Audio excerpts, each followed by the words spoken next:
Amen. Amen. Même Luc, Tena tu katika hiyo kitabu cha Luka chapitre 24, le verset 44. sura yake ya 24 mstari wake wa 44. La Bible déclare dans Luc chapitre 24, le verset 44. Biblia inasema hivi katika Luka 24:44. Puis il leur dit, cela c'est que je vous disais lorsque j'étais encore avec vous, qu'il fallait que ça s'accomplisse tout ce qui est écrit de moi dans la loi de Moïse, dans les prophètes et dans les psaumes. Alors il leur ouvrit l'esprit afin qu'ils comprissent les Écritures. Nous disons Amen. Amen. Est-ce que tu peux célébrer encore Jésus? Unaweza tukuza tena Yesu. Depuis hier, nous avons abordé le troisième royaume, Tangu jana tulianza ufalme wa tatu, qui est vraiment un fondement important pour notre séminaire marqué du sceau divin. ambayo ni msingi wa maana katika semina yetu wa kutiwa muhuri ya kimungu.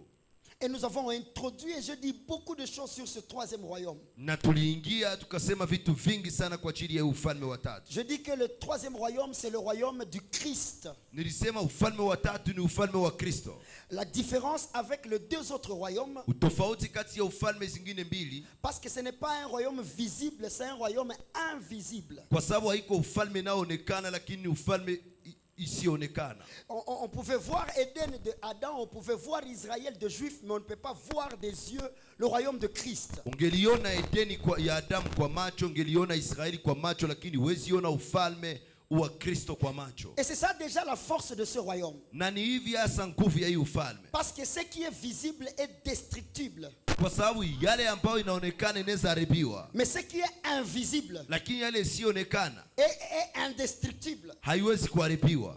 Et c'est ça la force de notre Dieu. Na ni yale nguvu ya Mungu wetu. Il agit comme le vent.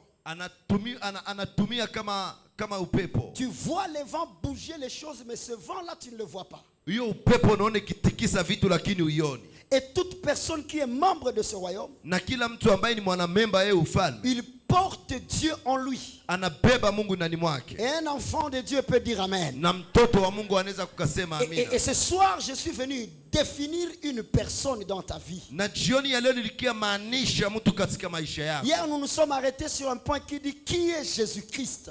Jana tuliishia kupointi nasema nani Yesu Kristo. En réalité, beaucoup d'entre vous connaissent Jésus, mais ils ne connaissent pas Christ. Kiukweli wengi katikati yenu wanamjua Yesu lakini hawamjui Kristo. Parce que Jésus est celui qui porte la chair. Kwa sababu Yesu ni yule ambaye anabeba mwili. Mais Christ est Dieu dans la chair. Lakini Kristo ni Mungu katika mwili. Plusieurs d'entre nous ont l'histoire du fils de charpentier. Wengi katikati yetu wanakuwa na hiyo historia ya mwana mranda mbao. Plusieurs ont cette histoire-là du fils de Nazareth. Wanakuwa na hiyo historia ya mwana wa Nazareti. C'est pourquoi moi vous ne m'écouterez jamais prier. Ndio maana mimi hamtanisikia kamwe. Au nom de Jésus-Christ de Nazareth. Kwa jina la Yesu Kristo wa Nazareti. Le Jésus-Christ que moi j'ai cru, il n'est pas de Nazareth. Yesu Kristo ambaye nilimwamini si wa Nazareti. Moi j'ai cru Jésus-Christ comme Dieu.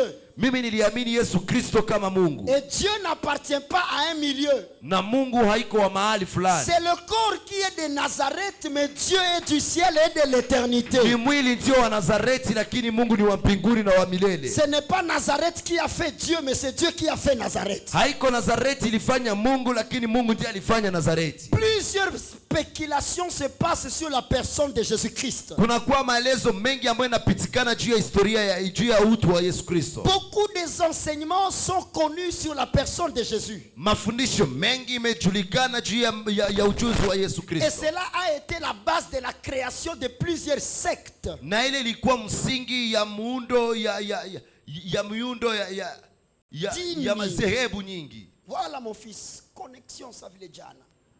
Alors vous allez comprendre avec moi. Nikusema leo pamoja nami. Le grand problème que nous avons n'est pas de Jésus. Tatizo kubwa tunaokuwa nao sio ya Yesu. Mais c'est parce qu'on nous a pas bien parlé de lui. Lakini kwa sababu kutuambia juu yake. Et beaucoup d'entre nous ici. Lakini wengi katikati yetu. Si tu leur demandes qui est Jésus. Kama nawauliza nani Yesu? La seule réponse que tu maîtrises bien. Jibu moja ambao najua vizuri. Il est mon Seigneur et mon Sauveur. Ni Bwana wangu na ni Mwokozi wangu. Mais si on te demande, lakini kama wanakuuliza, pourquoi il est ton Seigneur? Kwa nini ni Bwana wako? Là tu ne connais pas. Pale ujui. Mais quand même ton Sauveur, tu vas répondre parce qu'il est mort à la croix. Lakini mkombozi wako naweza jibia kwa maana alikufa msalabani. Je suis en train de vouloir te dire. Niko natafuta kukwambia. Beaucoup de gens ont des informations sur la faiblesse de Christ que sur sa force. Watu wengi wanakuwa na maarifa, wanakuwa na ujuzi juu ya udhaifu wa Kristo lakini hapana juu ya nguvu yake. Mais ce soir je suis venu te présenter Christ d'une autre manière. Lakini jioni ya leo nilikuja kuonesha Kristo katika namna nyingine. Et je pense quand tu commenceras à prier, na mimi nadhani wakati utaanza omba, tu vas comprendre il s'agit de qui. Utaelewa inahusu nani. Il y a des doctrines qui n'acceptent que il est fils de Dieu. Panakuwa mafundisho ambayo yanakubali kama yeye ni mwana wa Mungu. Il y a des églises qui te disent, pana makanisa zinakuambia, moi tu me dis Jésus est Dieu, tu te trompes. Mimi unaniambia kama Yesu ni Mungu, unadanganya. Mais tu me dis qu'il est fils de Dieu, je suis d'accord. Lakini ukiniambia ni mwana wa Mungu nakubali. Ce soir, jioni ya leo, une voix va crier du ciel. Sauti italalamika mbinguni. Il y a d'autres Jésus. Kuna wengine wakati wanachua, ils vont te répondre. Watakujibia. C'est un prophète qui est passé nabii aliyepita kama huyo Maomé. Et par hasard on l'avait crucifié. Na kwa ghafla hivi akatundikwa. Et son histoire est passée comme ça. Na historia yake ikapita hivi. Il y a d'autres à qui tu vas poser la question. Kuna wengine ambao watakuswali, qui est Jésus-Christ? Nani Yesu Kristo?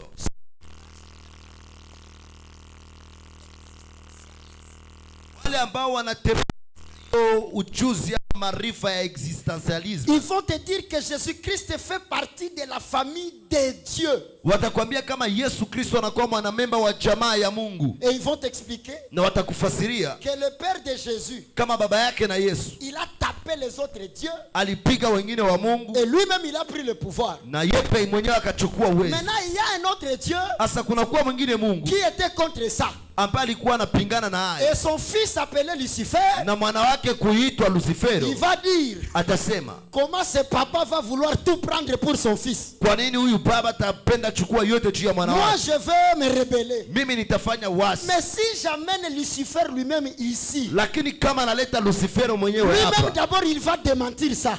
Mwenyewe kwanza atapinga haya. Parce que déjà dans le désert, kwa sababu katika jangwa, Jésus va lui dire, Yesu atamwambia, loin de moi Satan, bali nami shetani, tu ne tenteras pas ton Dieu. Hutajaribu Mungu wako. Il n'a pas dit tu ne tenteras pas ton frère. Hatasema hutamjaribu kaka yako. Il a dit tu ne tenteras pas ton Dieu. Alisema hutamjaribu Mungu wako. Et la Bible dit Satan est parti. Biblia inasema na shetani akaenda. Il n'est pas parti parce qu'on lui a dit tu ne tenteras pas. Kuenda kwa maana anamwambia hutajaribu. Il est parti parce qu'on lui a rappelé qu'il avait affaire à son Dieu. Alikimbia kwa maana walimwambia kama ona ça veut dire même le diable connaît. Ni kusema hata shetani anajua que Jésus-Christ kama Yesu Kristo est Dieu. Ni Mungu. La Bible dit, Biblia inasema tout a été créé par lui. Yote liumbwa juu yake. Et pour lui. Na juu yake. Ça veut dire comme le diable est une créature. Ni kusema kisi shetani ni kiumbe. Il sait qu'il appartient à qui? Anajua kama n'ose jamais dire usisubutu kusema que le diable est adversaire de Dieu. Kama shetani ni mpinzani wa Mungu. Lui-même il l'a jamais dit. Naye mwenyewe hajawahi isema. Montre-moi les écritures. Nionyeshe andiko. Dieu n'a pas de rival. Mungu hana mpinzani. Et lui-même il le dit dans les écritures. Na mwenyewe anaisema katika Qui est l'autre Dieu qui peut avoir libéré un peuple dans un autre peuple? Nani mwingine Mungu ambaye anaweza tosha taifa katika ingine taifa? En voyant la création je manifeste ma magnificence. Kwa kuiona uumbaji naonesha uwezo wangu. Le diable il connaît. Shetani anajua que c'est un fils rebelle. Kama ni mwana wa uasi. Qui ne sera jamais comme le père. Ambaye hatakuwa kamwe kama vile baba. Il le connaît. Anaijua. Regardez même son premier langage. Angalia hata msemo wake wa kwanza. Qu'est-ce que Dieu vous a dit? Nini Mungu aliwaambia? Il parle avec Ève. Anasema na Eva. Il n'a pas dit qu'est-ce que mon frère vous a dit. Hakusema nini ndugu yangu aliwaambia. Il a dit qu'est-ce que Dieu? Alisema nini Mungu? Ça veut dire les hommes qui croient au diable sans croire à Dieu, le diable doit encore prêcher à ses fils qui est Dieu. Ni kusema watu ambao wanaamini kwa shetani kuliko kumwamini Mungu. Shetani anapasha hubiri ya watu nani ndio Mungu. Je dis ceci. Ceux qui croient que le diable existe mais que Dieu n'existe pas. Wale wanaoamini kama shetani anaishi lakini Mungu haishi. Hapana ishi. Kuishi c'est vivre. Iko. Dieu ne vit pas, il est. Ceux qui ne croient pas à la divinité. Wale ambao waamini Mungu. Moi je sani kama wanakuwa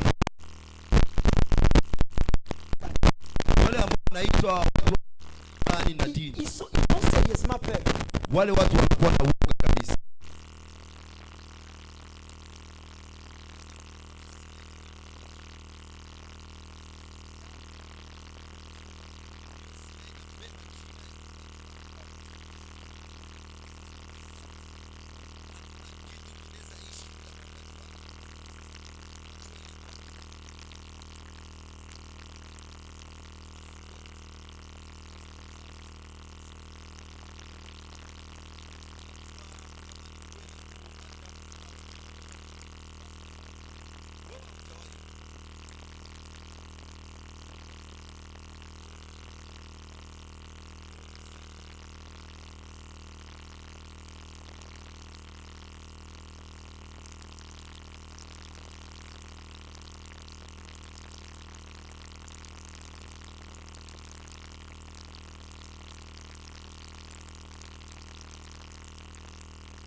Kwa maana na wengine wa Maria ndio kidisikia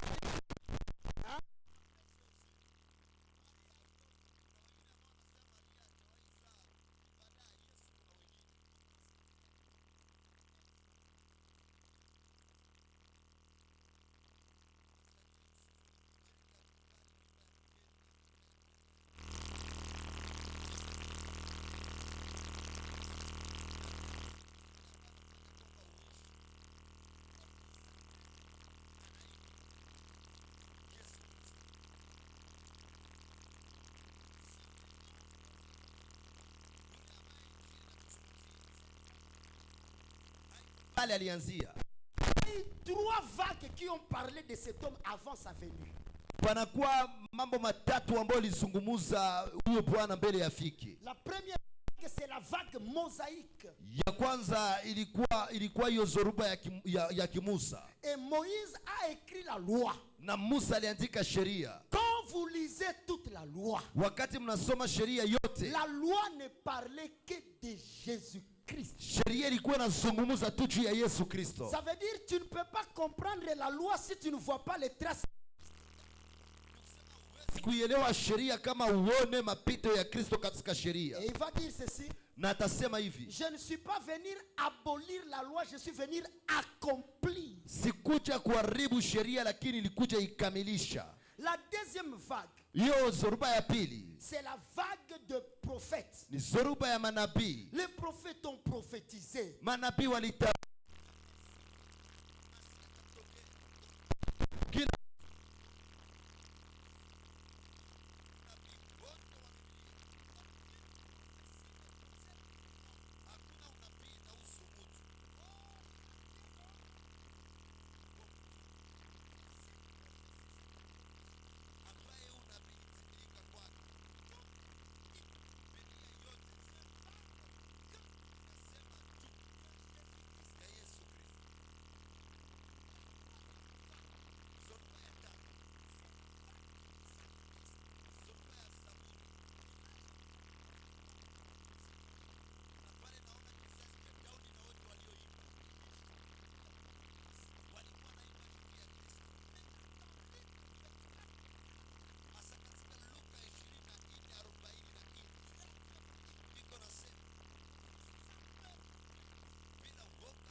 mafundisho mabaya haitakatala.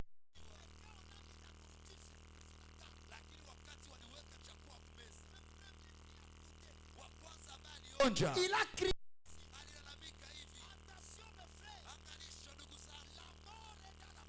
Mauti ko katika chungu. Or aujourd'hui, japo leo, au lieu de nous faire manger de l'arbre de vie, bali watukulishe mti wa uzima, on nous amène les coloquettes sauvages, wanatuletea matunda ya mwitu, des enseignements que même Jésus-Christ lui-même ne connaît pas. mafundisho hata Yesu Kristo mwenyewe anayajui. Il y a d'autres prédications où Jésus peut dire, kuna ingine mahubiri ambayo Yesu anaweza sema, ça aussi c'est toujours moi. hii nayo ni mimi. Ah, ça c'est pas moi. Hii haiko mimi. Ça je ne connais pas. Hii sijui. Et les chrétiens sont en train de mourir.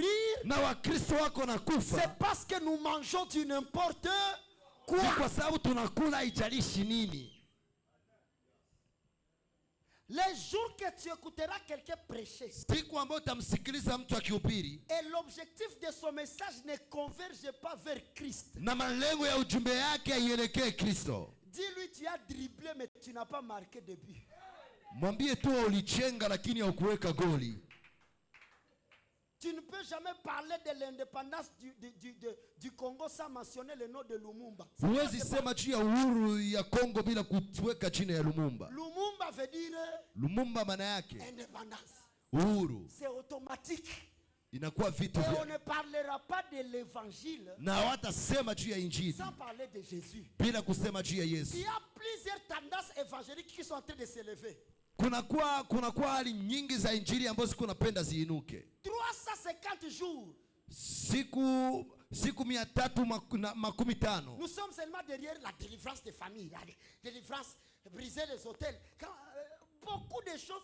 Et tu vas voir, on prend le temps de te parler du diable au lieu de te parler de Jésus. Notona watachukua muda kukuzungumzia juu ya shetani pale wakuambie juu ya Yesu. Nous savons qu'il y a un Dieu de famille, on ne le refuse pas. Tunajua kama est-ce que ces derniers temps c'est le seul enseignement qui reste? Kweli katika siku hizi ni mafundisho moja ambayo yanabakia. Tu vas à gauche, délivrance de famille. Unaenda kushoto, ufungulifu wa jamaa. L'objectif c'est parce qu'on connaît que lengo ni kwa sababu wanajua kwamba quand on parle de la délivrance de famille, il y a beaucoup de gens qui viendront à cause de leurs problèmes. Wakati wanasema juu ufungulifu wa jamaa kuna kwa watu wengi watakuja juu ya tatizo zao. Parce que zao. même la vraie délivrance de famille c'est Jésus-Christ lui-même. Kwa sababu hata ufungulifu ya kweli ya jamaa ni Yesu Kristo mwenyewe. Personne n'a le pouvoir de combattre une malédiction. Hakuna mtu iko na uwezo ya kupingana na laana. Le seul qui l'a fait, mmoja aliyeifanya, c'est Jésus. Ni Yesu. La Bible dit la mort est entrée par une personne. Biblia inasema mauti iliingia kwa mtu mmoja. Et la vie est entrée par une personne. Na uzima iliingia kwa mtu mwingine. Il y a eu des prophéties. Palikuwa unabii. Il y a Élie qui est venu. Pako Elia ambaye alikuja. Il a fait des miracles. Alifanya miujiza. Des prophètes sont passés. Wanabii walipita. Et certaines personnes ont commencé à les adorer à la place de Jésus. Na watu wengine walianza kuabudu nafasi ya Yesu. Et la Bible dit, na Biblia inasema il n'y aura pas un grand prophète de ceux qui sont venus de la femme comme Jean-Baptiste. Hapata kuwa nabii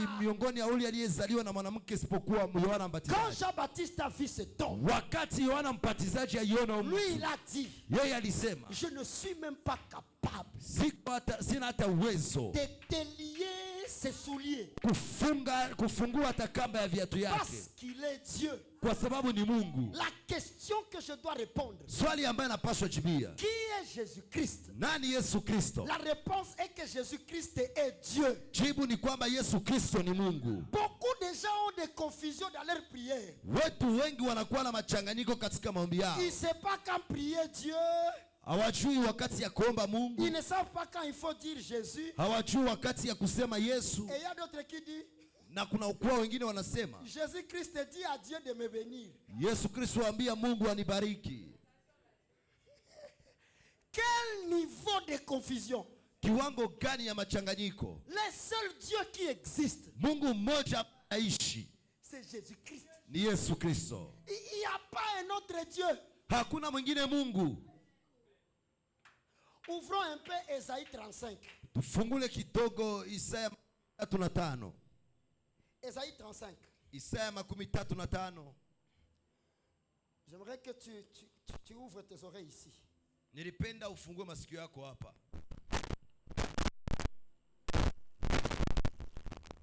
Esaïe 35. Isaya 35. Verset 4.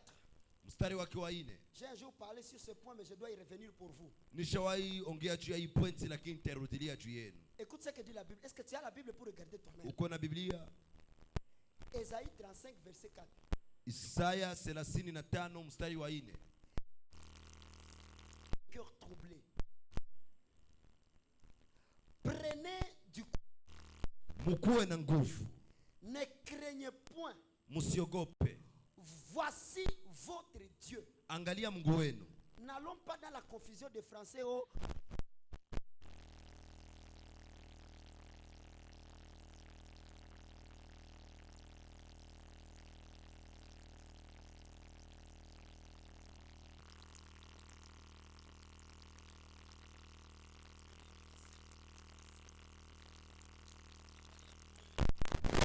La vengeance viendra et la rétribution de Dieu. Kisasi kitakuja na marejesho ya Mungu. Écoute la partie qui vient.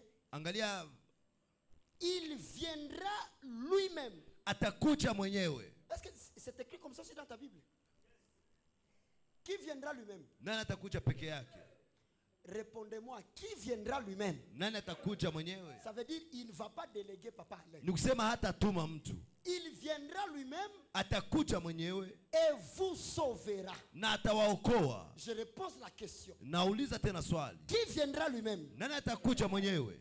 Maintenant, comme Dieu est invisible, Gisi Mungu haonekani, et qu'il veut se révéler aux visibles, na anapenda jifunuku wale wanaoonekana, il doit faire des signes anapaswa fanya alama qui prouveront ambao zitaonyesha qu'il est Dieu. kama ni Mungu. Le verset 5. Mstari wa 5. Quand Dieu viendra lui-même, wakati Mungu atakuja mwenyewe, alors sasa s'ouvriront les yeux des aveugles, itafunguka macho ya vipofu, s'ouvriront les oreilles des sourds, itafunguka masikio ya viziwi, alors le boiteux sautera comme un cerf, viwete wataruka, et la langue du muet éclatera de joie. na ulimi ya bubu itaripuka kwa furaha. Donc quand Dieu viendra lui-même, Ni kusema wakati Mungu atakuja mwenyewe, les boiteux marcheront, viwete watatembea, les aveugles verront, vipofu wataona, et tout ce qu'on a cité là-bas. na yote ambayo alitaja pale. Maintenant un jour, Asa siku moja Jean-Baptiste, Yohana Mbatizaji en train de baptiser, iko na batiza, il était informé sur le fils de Marie, mais pas sur Dieu. alikuwa na taarifa juu ya mwana wa Maria, lakini hapana juu ya Mungu. Il avait les mêmes informations que tu as. Alikuwa na hizo taarifa ulizo nazo, Les informations concernant voici l'agneau taarifa zinazohusu tazama mwana kondoo qui ôte le péché du monde. inayoondoa dhambi za Et dunia. quand il est venu être baptisé, Na wakati alikuja abatizwe, il lui a présenté comme fils de Dieu. alimuonesha kama mwana wa Mungu. Jésus a compris parce qu'il n'avait pas encore la révélation de qui il est. Yesu alielewa kwa maana hakukuwa na ufunuo juu ya nani anahusu. Quand on l'a arrêté, Wakati walimfunga, quand on a arrêté Jean-Baptiste, wakati walifunga Yohana Mbatizaji, le plus grand prophète de tous les prophètes, nabii mkubwa zaidi ya manabii wote, il va envoyer ses disciples. atatuma wanafunzi wake, Allez demander à Jésus. mwene muulize Yesu. Allez demander à qui? Mwene muulize nani? Si c'est lui qui doit. Kama ni wewe unapaswa kuja. Esaïe avait dit votre Dieu viendra. Lui. Isaya alisema Mungu wenu atakuja mwenyewe. Votre Dieu viendra. Mungu wenu atakuja. Ça veut dire Jean-Baptiste était informé de cette prophétie. Nikusema Yohana Mbatizaji alikuwa na taarifa juu ya C'est pourquoi unabii. il a posé la question. Ndio maana aliuliza swali. Est-ce que celui qui doit venir, Ni yeye anapaswa kuja, ou nous devons attendre quelqu'un d'autre? wala tunapaswa subiri mtu mwingine? Ce que j'aime, Yale nayo yapenda c'est la réponse de Jésus. ni jibu ya Yesu. Parce que Esaïe avait dit, Kwa maana Isaya alisema quand Dieu viendra lui-même, wakati Mungu atakuja mwenyewe, les aveugles verront, vipofu wataona, les boiteux marcheront. viwete watatembea. Jésus a dit, Yesu alisema allez dire à Jean mwene mwambie Yohana que déjà kama tayari les aveugles sont en train, vipofu wako naona, les boiteux sont en train de. viwete wako natembea. Ça veut Ni dire kusema Dieu est déjà, Mungu iko s'il est venu, kama Son alikuja, nom c'était qui? jina yake ilikuwa nani? Maintenant, Jésus-Christ est fils de Marie ou il est Dieu? Asa Yesu Kristo ni mwana wa Maria wala ni Maintenant, si tu Mungu? crois que Jésus est Dieu, Asa kama unaamini Yesu ni Mungu, fais-lui des acclamations à la taille d'un Dieu. mfanizie makofi kama vile Mungu. Jésus est Dieu. Yesu ni Mungu. Ça, c'est la prophétie. Hii ni unabii. Je vais te donner maintenant 4 grandes preuves Itakuonesha hasa vitambulisho viine qui prouvent qu'il est Dieu. ambao vinaonesha kama ni Mungu. Déjà par le premier verset de Genèse. Kwanza kupitia andiko ya kwanza ya Mwanzo. Au commencement, Dieu créa les cieux et la terre. Hapo mwanzo Mungu akaziumba mbingu na nchi. La terre était informe et vide. Nayo nchi ilikuwa utupu na ukiwa. Et il y avait des ténèbres sur la surface des eaux. Na palikuwa giza juu ya uso wa maji. Et l'Esprit de Dieu Na Roho wa Mungu mouvait au-dessus des eaux. Alikuwa juu ya maji. Enlevons le verbe mouvoir et mettre le verbe marcher. Tondoi tendo alikuwa na tutie kutembea. Ça veut dire, Ni kusema et l'Esprit de Dieu. na Roho wa Mungu. Bon, je vais te simplifier la tâche. Enlevons esprit, restons avec Dieu. Tutoshe roho tubakiane Mungu. Et Dieu Na Mungu marchait alikuwa kitembea au-dessus des eaux. juu ya maji.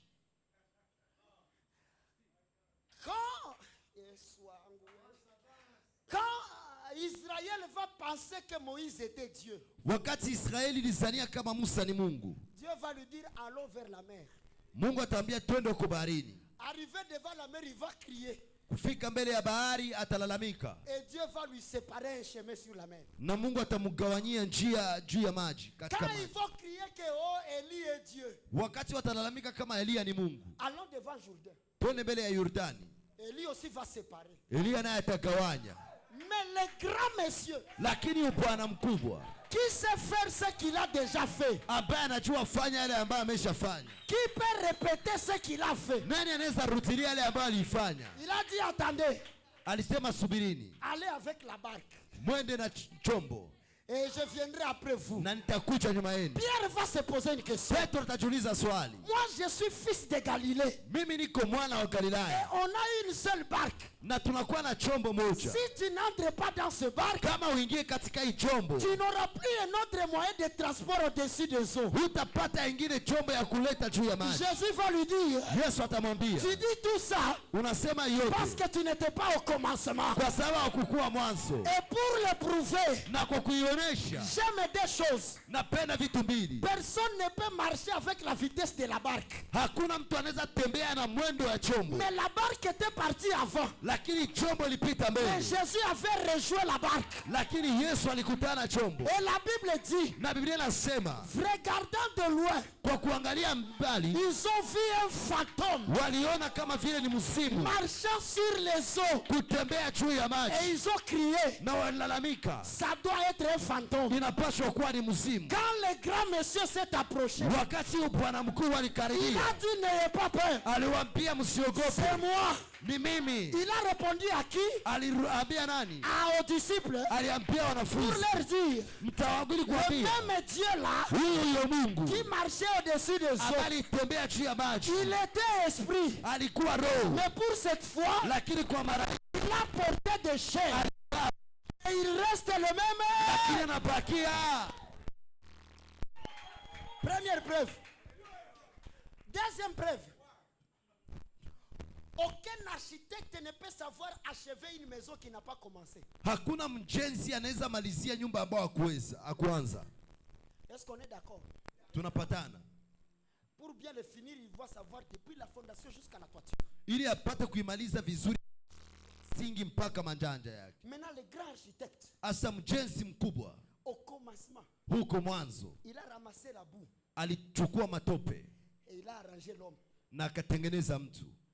Et donc, Na hasa celui qui connaît les pièces de rechange ni yule ambaye anajua vyuma vya mabadiliko de celui qui l'a créé. ya yule ambaye aliumba.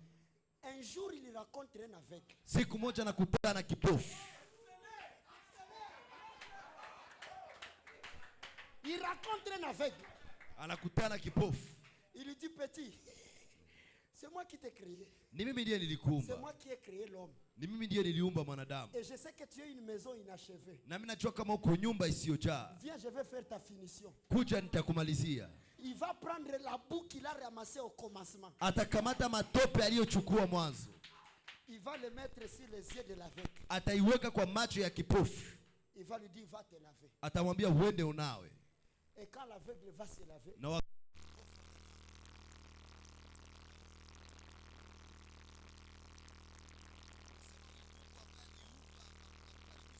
mwanzo était le même Dieu qui était encore en train de retoucher cette boue-là. Alikuwa huyo Mungu ambaye alikuwa anagusa hiyo Est-ce que matope. quelqu'un... Ako mtu ambaye ananisikiliza. Troisième preuve. Shahidi ya tatu. Et ici ça devient bizarre. S'il était homme, Kama alikuwa mtu, il devrait remplir les critères de la naissance d'un homme. Angilipashwa kuzijaza tabia za kuzalika kwa mtu. Parce que si vraiment il n'est pas Dieu, il est fils. Kama haiko Mungu ni mwana, Il doit mélanger le sang du père et le sang de la mère. anapashwa changa damu ya mama na damu ya baba. Parce qu'il n'y a pas de fils Kwa maana hakuna mwana sans père bila baba et sa mère. na bila mama. Mais regardez ce grand monsieur. Lakini angalia bwana mkubwa. Quand lui il veut naître, Lakini wakati anatafuta zaliwa, l'ange va dire à Marie, malaika tambia Maria, tu deviendras enceinte utachukua mimba et tu enfanteras. na utazaa. J'aime la réponse de Marie. Napenda jibu ya Maria. Comment cela se fera-t-il Namna gani hili litatendeka alors que je n'ai pas de mari? japo sina mume? Écoutez la réponse. Sikiliza jibu. L'Esprit de Dieu Roho wa Mungu viendra et te couvrira. itakuja juu yako, litakufunika Et tu deviendras na utakuwa enceinte. mjamzito. Ça veut dire, Ni kusema Jésus n'est pas né parce qu'un homme Ye- et une femme ont couché. Yesu hakuzaliwa kwa maana mwanaume na mwanamke wamejuana. Il est né seulement en passant dans le ventre d'une femme. Alizaliwa tu kwa kupita katika tumbo ya mwanamke. Il est parti seulement chercher un corps. Alienda tu alipita tu atafute mwili. Mais il était déjà Dieu. Lakini alikuwa Mungu. Et à sa naissance, Na kwa kuzaliwa kwake, Marie savait qu'il avait un fils. Maria alikuwa anajua kama iko na mwana. Mais pour l'enlever à la confusion, Lakini kumondoa machanganyiko, montons à la croix. tupande msalabani. Il n'a pas dit, Marie, Hakusema Maria, voici ton fils. angalia mwana wako. D'abord là c'est très vite. Là j'accélère. Il est en train de prêcher les gens. Iko na upiri watu. Et on vient lui dire, Na wanakuja mwambia, ton père baba yako et ta mère na mama yako sont en train de te chercher. wako na kutafuta. J'aime sa réponse. Napenda jibu yake.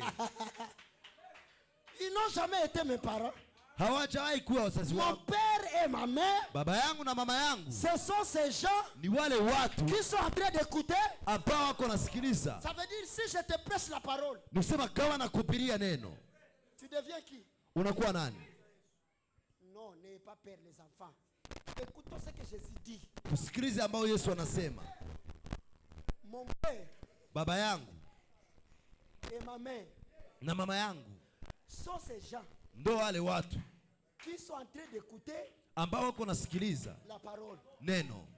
Or, le père Baba porte le fils en lui. anabeba mwana ndani mwake, Et la mère aussi na mama porte le fils en anabeba lui. mwana ndani mwake. Ça veut dire, Ni kusema si seulement je te prêche la parole, kama tunakuhubiri neno, tu deviens le père unakuwa mwana, et la mère de Jésus. unakuwa baba na mama wa Yesu.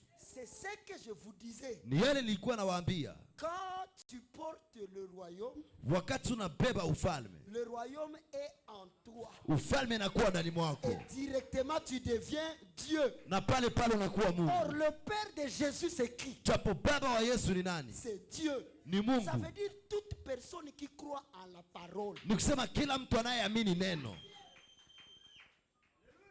Il n'a pas Dieu, mais il est.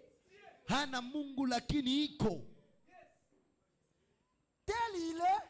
Gisi iko. Vous voyez maintenant la dimension qu'on n'a pas prêché, tu as peur. Tu attends comme idolâtrie. Hakuna idolâtrie hapa. Si tu ne ressembles pas à Christ, tu n'es pas de lui. Kama ufanani Kristo huko wake. Il va dire ses parents sont ceux qui écoutent la parole. Atasema wazazi wake ni wale wanaosikiliza neno. Parce que la semence de son père c'est la parole. Kwa maana mbegu ya baba yake ni neno. Maintenant comment tu ressembleras à Christ et tu n'as pas la parole? Asa namna gani utafanana na Kristo na una neno? Très fort dans les stratégies de la délivrance.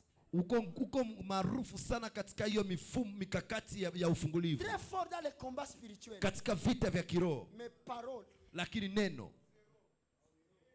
Et pour montrer que la parole est au-dessus de la prière, neli kuonesha kama neno iko juu ya maombi, le diable a méprisé le niveau de 40 jours de prière. Shetani alijua kuiweka vizuri kiwango kia siku 40 ya maombi. Il a humilié papa. Alizarau.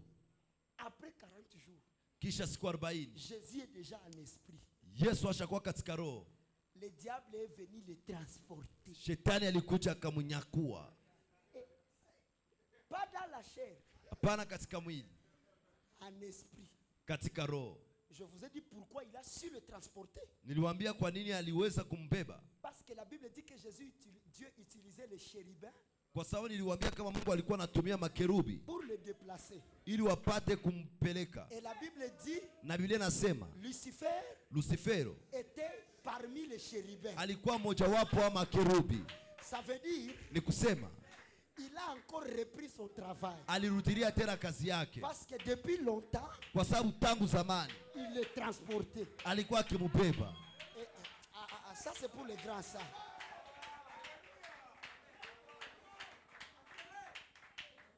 Ne me pose plus la question. Usiniswali tena. Pourquoi les magiciens utilisent le nom de Jésus? Kwa nini wasuda wanatumia jina ya Yesu? La réponse est parce que leur père était un chérubin. Jibu ni kwa sababu bwana wao alikuwa kerubi. Ils ont le pouvoir de transporter une gloire, mais cette gloire ne peut pas les impacter. Wako na uwezo ya kubeba utukufu, lakini utukufu haiwezi washawishi. Ils parlent du nom qui sauve, mais eux ne sont pas sauvés. Wanasema na jina linalookoa, lakini wao hawaokoki. Il lui a transporté. Alimubeba au-dessus du temple. Juu ya hekalu. Pour nous convaincre encore que Jésus est Dieu. Ili kutuonesha kama Yesu ni Mungu. Parce que la Bible dit que Christ est le chef, il est la tête de l'église. Kwa maana Biblia inasema Kristo ni kichwa ya kanisa. Et comme à ce temps-là on avait la confusion que Jean-Baptiste était la tête. Na gisi kwa hiyo wakati walikuwa na machanganyiko kama Yohana Mbatizaji ni kichwa. On a coupé la tête de Jean-Baptiste. Walikata kichwa ya Yohana Mbatizaji. Pour que les gens comprennent que le corps est la tête. Watu wapate kuelewa kama Mungu ni kichwa. C'est lui qui verra.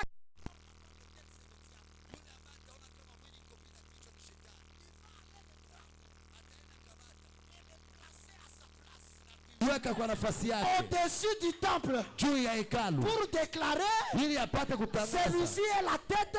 Yule kichwa. Ça veut dire même le diable connaît que l'église appartient à Jésus. Hata shetani anajua kama kanisa ni la Yesu. Et il va lui dire jette-toi. Na atamwambia jitupe. Comment je vais me jeter? Je suis à ma place. Jésus ne s'est pas jeté. Yesu hakujitupa. Il va encore l'amener au-dessus d'une montagne. Atampeleka tena juu ya mlima. Il va lui dire prosterne-toi. Atamwambia ni shujudu. Jésus va lui répondre. Yesu atamjibia. Pas en langue. Hapana kwa lugha. Pas par des déclarations. Hapana kwa amuru. Mais pas la parole. Lakini kwa neno. Et dans tous ces mouvements-là, na katika yoyote miendo, le diable était en train de dire, Shetani alikuwa anasema, il est écrit. Imeandikwa. Le Fils de Dieu se jettera. Mwana wa Mungu atajitupa. Et les anges. Na malaika. Ça veut dire, ni kusema, n'ose pas jouer avec le diable, il n'est pas de ton niveau. Usisubutu kusema cheza na shetani haiko wa kiwango yako. Il connaît la parole avant que la parole soit écrite. Anajua neno kabla neno liandikwe. Et c'est pourquoi Dieu nous a dit, quand vous résistez à cet homme, wakati mnapingana na huyo mtu, ne l'insultez pas. Msimtusi. Parce que si tu l'insultes, kwa maana kama unamtusi, tu pêches. Unafanya dhambi. Pourquoi? Kwa nini? Parce qu'en l'insultant, ça prouve combien de fois tu es ignorant. Kwa sababu kwa kumtukana tu inaonyesha kama wewe uko mjinga. Et puis il nous a dit résister. Kisha alituambia mpingane. Est-ce qu'on peut résister à quelque chose de faible? Unaweza pingana na kitu kidhaifu. Est-ce que tu sais ce que veut dire résister? Una maana yake kupingana. Tu pousses, il pousse. Unasukuma na sukuma. C'est ça résister. Ni ile kupingana. Et lui il résiste comment? naye anapingana namna gani? Diable habite mu mapanya. Aye ake mupanya na mako muko pusi. Unamwona yeye. Le diable il connaît les mystères spirituels. Shetani anazijua siri za kiroho. Il connaît la seule chose qui active la divinité, c'est la connaissance. Anajua kitu kimoja ambao kinaweka umungu kazini ni ujuzi. C'est pourquoi même si tu pries beaucoup, ndio maana hata kama unaomba sana, mais si tu n'as pas la connaissance de la parole, lakini kama una ujuzi wa neno,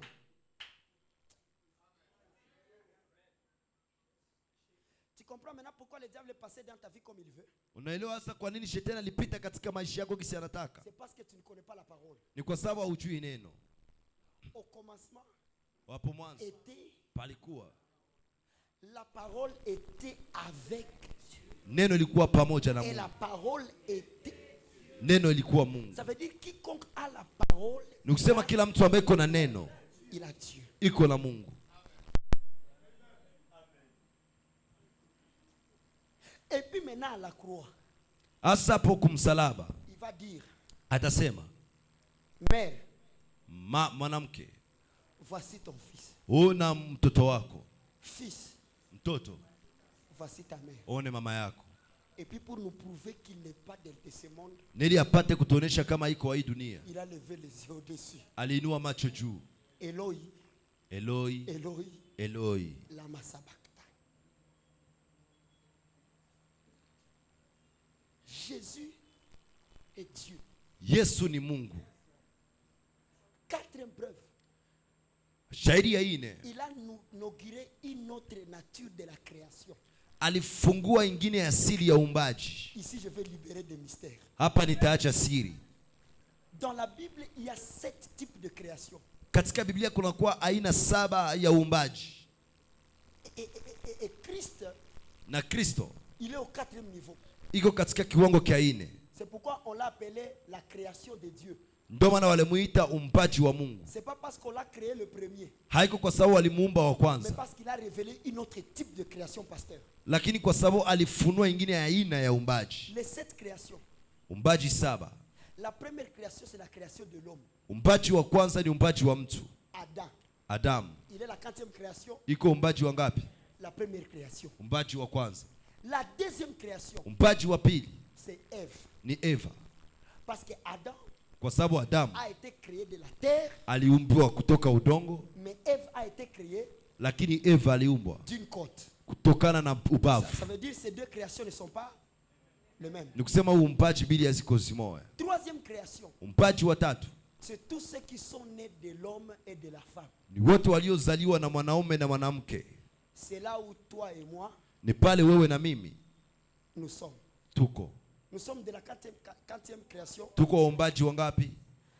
4e création, Uumbaji wa 4 c'est Jésus-Christ lui-même. ni Yesu Kristo peke yake. Lui, il vient naître sans l'association de l'homme et de la femme. Yeye anakia zaliwa bila kujuana kwa mwanaume na mwanamke. 5e création, Uumbaji wa 5 c'est la nouvelle créature. ni uumbaji mpya. C'est maintenant ceux qui naissent en Christ. Ni wale wanaozalika ndani ya Kristo. Tu comprends déjà que si tu nais en Christ, Unaelewa sasa kama unazaliwa ndani ya tu Kristo, quittes la dimension du né de l'homme et de la femme. unatoka katika kiwango cha kuzaliwa na mwanaume na mwanamke. Tu entres dans la dimension de la nouvelle créature. Unaingia katika kiwango cha uumbaji mpya. La 6e création, Uumbaji wa 7, c'est lui qui nous a encore révélé ça, c'est Christ. yule ambaye alitufunulia pia hayo ni Kristo. C'est ce qu'on appelle le corps de la résurrection. Ni yale wanaita mwili wa ufufuko. C'est le corps qui sera destiné à subir l'enlèvement. Ni mwili ambao uko na hatima ya Ce kupitia n'est pas kunyakuliwa. n'importe qui portera ce corps. Haiko mtu yeyote yule ambaye atavaa hiyo mwili. C'est ce corps-là qui permettait à Christ d'entrer même si on ferme la porte. Ni huo mwili ambao utaruhusu Kristo aingie hata wakati wanafunga Ça, c'est la mlango. 6e création. Hiyo ni uumbaji wa Et 6. la 7e Na création, uumbaji wa 7 c'est le corps glorifié en Christ. ni mwili uliotukuzwa ndani ya Kristo. C'est maintenant le corps que nous porterons éternellement. Ni yale sasa mwili tunaovaa milele. Mais toi et moi, Lakini wewe na mimi nous ne sommes pas dans le premier corps. hatuko katika mwili wa Nous ne sommes kwanza, pas dans le deuxième. hatuko katika mwili wa Nous ne pili, sommes pas dans le troisième. hatuko katika mwili wa Nous tatu, sommes dans le le 5e corps. Tuko katika mwili wa tano. Nous sommes de nouvelles créatures. Tuko umpaji mpya. Et si nous sommes de nouvelles créatures, Na kama tuko umpaji mpya, ça veut dire il y a un nouveau créateur. ni kusema kuko mumpaji mpya. Parce que toute créature impose un créateur. Kwa maana kila umpaji inakuwa inashurutisha Le mumpaji. premier créateur, il a créé le ciel et la terre. Mumpaji wa kwanza aliziumba mbingu na nchi. Mais le deuxième créateur a créé le royaume. Lakini mumpaji wa pili aliumba ufalme. Et c'est Christ lui-même. Na ni Kristo peke yake. Dans ce principe, vous comprenez que Christ aussi est Dieu. Katika hii kanuni mnaelewa kama Kristo naye ni Mungu. Maintenant, 4 mystères que les gens n'ont pas connus sur Christ, Asa siri ine ambao watu hawakujua kwa qui Kristo, nous aideront à marcher dans sa divinité. ambayo itatusaidia tutembee katika umungu wake. C'est que vous devez comprendre. Yale mnapaswa elewa.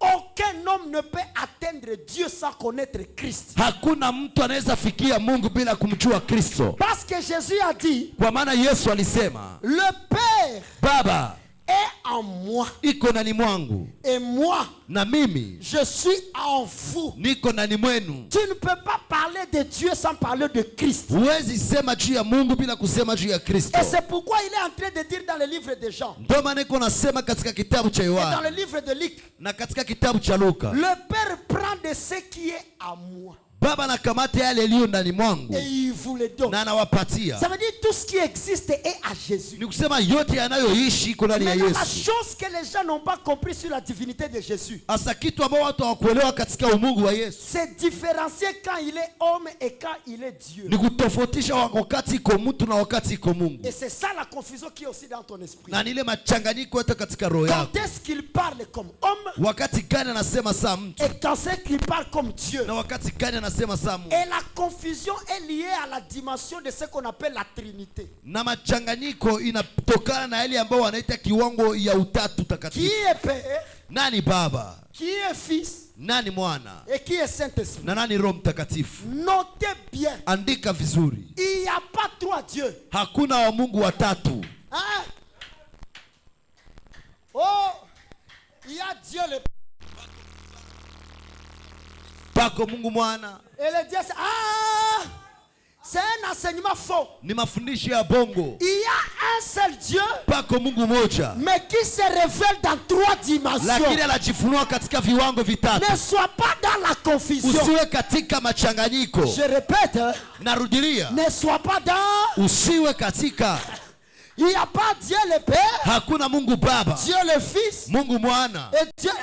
na Mungu Roho Mtakatifu. Et c'est ici où il y a la confusion de baptême. Na ni hapa panakuwa machanganyiko ya ubatizo. Baptisez-les Muwabatize au nom du Père, kwa jina la Baba, du Fils la Mwana et du Saint-Esprit. na la Roho Mtakatifu. Il dit les noms. Anasema majina. Quand tu dis Benjamin, Kama unasema Benjamin, c'est moi. ni mimi. Quand tu dis Badesire, Kama unasema Badesire, c'est toujours moi. ni mimi tu. Et puis quand tu dis Ntumwa, Na wakati unasema les noms que Ntumwa, vous ne connaissez pas, jina c'est msioijua, toujours moi. ni mimi tu.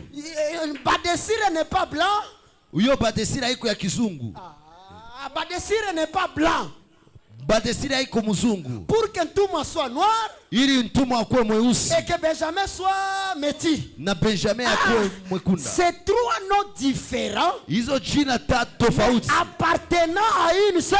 lakini zinakuwa za mtu mmoja. Je voulais préciser, Nilipenda nikazie, si tu pars chez le médecin, kama unaenda kwa mganga, il te dit de faire 1 fois 3. anakwambia ufanye moja zaidi ya tatu. Toi, tu fais 3 fois 1. Wewe unafanya tatu zaidi ya moja. Ça s'appelle l'overdose. Inaita kuzidisha hiyo kipimo. Quand il dit 1 fois 3, Wakati anasema moja kuzidisha mara ça veut tatu, dire matin, ni kusema asubuhi, midi mchana et soir. na jioni. Mais si tu fais 3 fois 1, Lakini wakati unafanya mara tatu tu vas moja, subir la pression du médicament. utapata kishindo cha hiyo Et dawa. c'est ce que les enfants de Dieu ont comme problème. Na ni ile watoto wa Mungu wako nao kama tatizo. Et ils voient 3 fois 1 Wao wanaona tatu kuzidisha mara moja, au lieu de voir 1 fois 3. bali waone moja kuzidisha mara tatu. Je vais t'aider. Il n'y a pas de Dieu. Hapana Mungu wawili. Quand tu vas me poser la question. Wakati utaniswali. Mais Jésus était sur terre. Asa Yesu alikuwa duniani. Et la voix est venue du ciel. Na sauti ilitokea mbinguni. Comment expliquer ça? Kwa nini utafasiria? La réponse, jibu, c'est seulement l'omniprésence de Dieu. Ni uwepo ya mahali pote ya Mungu. Au même moment il est sur terre. Kwa huo wakati iko duniani. Au même moment il est au ciel. Na kwa huo wakati iko mbinguni. Même la parole déclare. Hata neno linasema. Quand les prophètes prophétisent. Wakati manabii wanatabiri. Il peut prophétiser un ou deux personnes. Anaweza tabiria mmoja wala wawili. Ça veut dire Dieu peut parler dans deux personnes au même moment. Nikusema Mungu anaweza sema watu wawili kwa wakati mmoja. Pour preuve. Kwa kuionesha. Au même moment où l'âne est devenu prophète. Kwa wakati ambao huyo punde ligeuka nabii. Balaam était toujours. Balaam alikuwa tu. Hauyanielewa. Mungu haiko mwenzako. Il n'a pas de couleur. Hana rangi. Il n'a pas de taille. Hana umbo. Si tu veux maîtriser Dieu, kama unapenda kumjua Mungu, donne-moi la couleur du vent. Nipatie rangi ya upepo. Dis-moi le vent en couleur bleue. Niambie kama upepo kuna rangi ya zambarau. Je te dirai Dieu a 22 ans. Nitakwambia Mungu iko na miaka, iko na umri wa 12. Lakini gisi ya uyajua hiyo rangi ya upepo. Est-ce que vous savez qui est créateur? Unajua nani muumbaji? Il y a un seul Dieu. Kuko Mungu moja. Dans quel sens? Kwa namna gani? Je vous explique. Quand il est esprit, wakati koro, c'est au commencement. Ni mwanzo. La Bible dit et l'esprit de Dieu. Biblia inasema na roho wa Mungu. Maintenant, il a créé son fils. Asaliumba mwana wake Adam. Quand Adam est parti, wakati Adamu alienda, il fallait que Dieu vienne vers lui, vers la forme de l'homme. Ilibidi Mungu akuje kwake katika umbo ya mtu. C'est là maintenant que Dieu ni pale hasa Mungu a porté alivaa la chair. Mwili. C'est parce que vous êtes en train de me comprendre. Il s'est fait, la Bible dit, il s'est fait chair et il marcha au milieu de nous. Biblia inasema alifanika mwili na akatembea katikati yetu. Maintenant il a porté la chair. Asalivaa mwili. Et il a marché au milieu des hommes. Na alitembea katikati ya wanadamu. Mais ayant sauvé l'homme, asaka kuokoa mwanadamu, il fallait que son esprit revienne dans l'homme. Ilibidi roho yake rudie katika mwanadamu. Maintenant il n'y a plus un homme comme au temps d'Adam. Asa kuja kuwa mtu kama wakati wa Adamu. Nous sommes devenus des milliers. So tumekuwa mamahali tu. Et j'ai des milliers. Tulizidisha tukakuwa milioni. Et la Bible dit il répandra son esprit sur toute chair. Na Biblia inasema atamimina roho wake juu ya kila mwili. Maintenant en tant que fils, en tant que Jésus, asa kuwa kama vile mwana, kama vile Yesu, un homme qui peut avoir des sensibilités comme toi, mtu ambaye anaweza kuwa na uwepesi kama wewe, il ne pouvait pas habiter à toi et à moi au même moment. Haezi ngilikaa ndani yako na ndani yangu kwa wakati mmoja. Ça c'est la dimension d'Israël dans la dimension de l'arche de l'alliance. Ilikuwa kiwango ya Israeli katika kiwango ya sanduku ya agano. Là où il y avait l'arche, mahali ambako palikuwa sanduku, c'est là où il y a Dieu. Ni pale palikuwa Mungu. Là où il n'y a pas d'arche, mahali ambako hapana sanduku, Dieu n'est pas là. Mungu haiko pale. Mais c'est là qu'il a quitté le corps. Ni pale alitoka mwili. Et il est revenu na alirudia sous la forme de l'esprit. Katika umbo ya roho. Est-ce qu'il est revenu sous un autre esprit? Alirudia katika ingine roho. C'est le même esprit qui était ni ile roho huko mwanzo. C'est pour dire, nili kusema, c'est témoin de Jéhovah qui dit que le Saint-Esprit n'est pas Dieu mais il est la force de Dieu. Ils sont en train de refuser l'esprit qui était au commencement. Hawa shahidi wa Mungu sema kama Roho Mtakatifu haiko Mungu lakini nguvu ya Mungu wako na kataa nguvu roho ambayo ilikuwa kwa mwanzo. Que ça soit le Père, ikuwe Baba, le Fils, Mwana et le Saint-Esprit. na Roho Mtakatifu. Quand tu les mets tous ensemble, wakati unatia yote pamoja, il te donne une seule personne. Inakupatia mtu mmoja. Qui s'appelle? Anaitwa Jésus-Christ. Yesu Kristo. Il y a point de...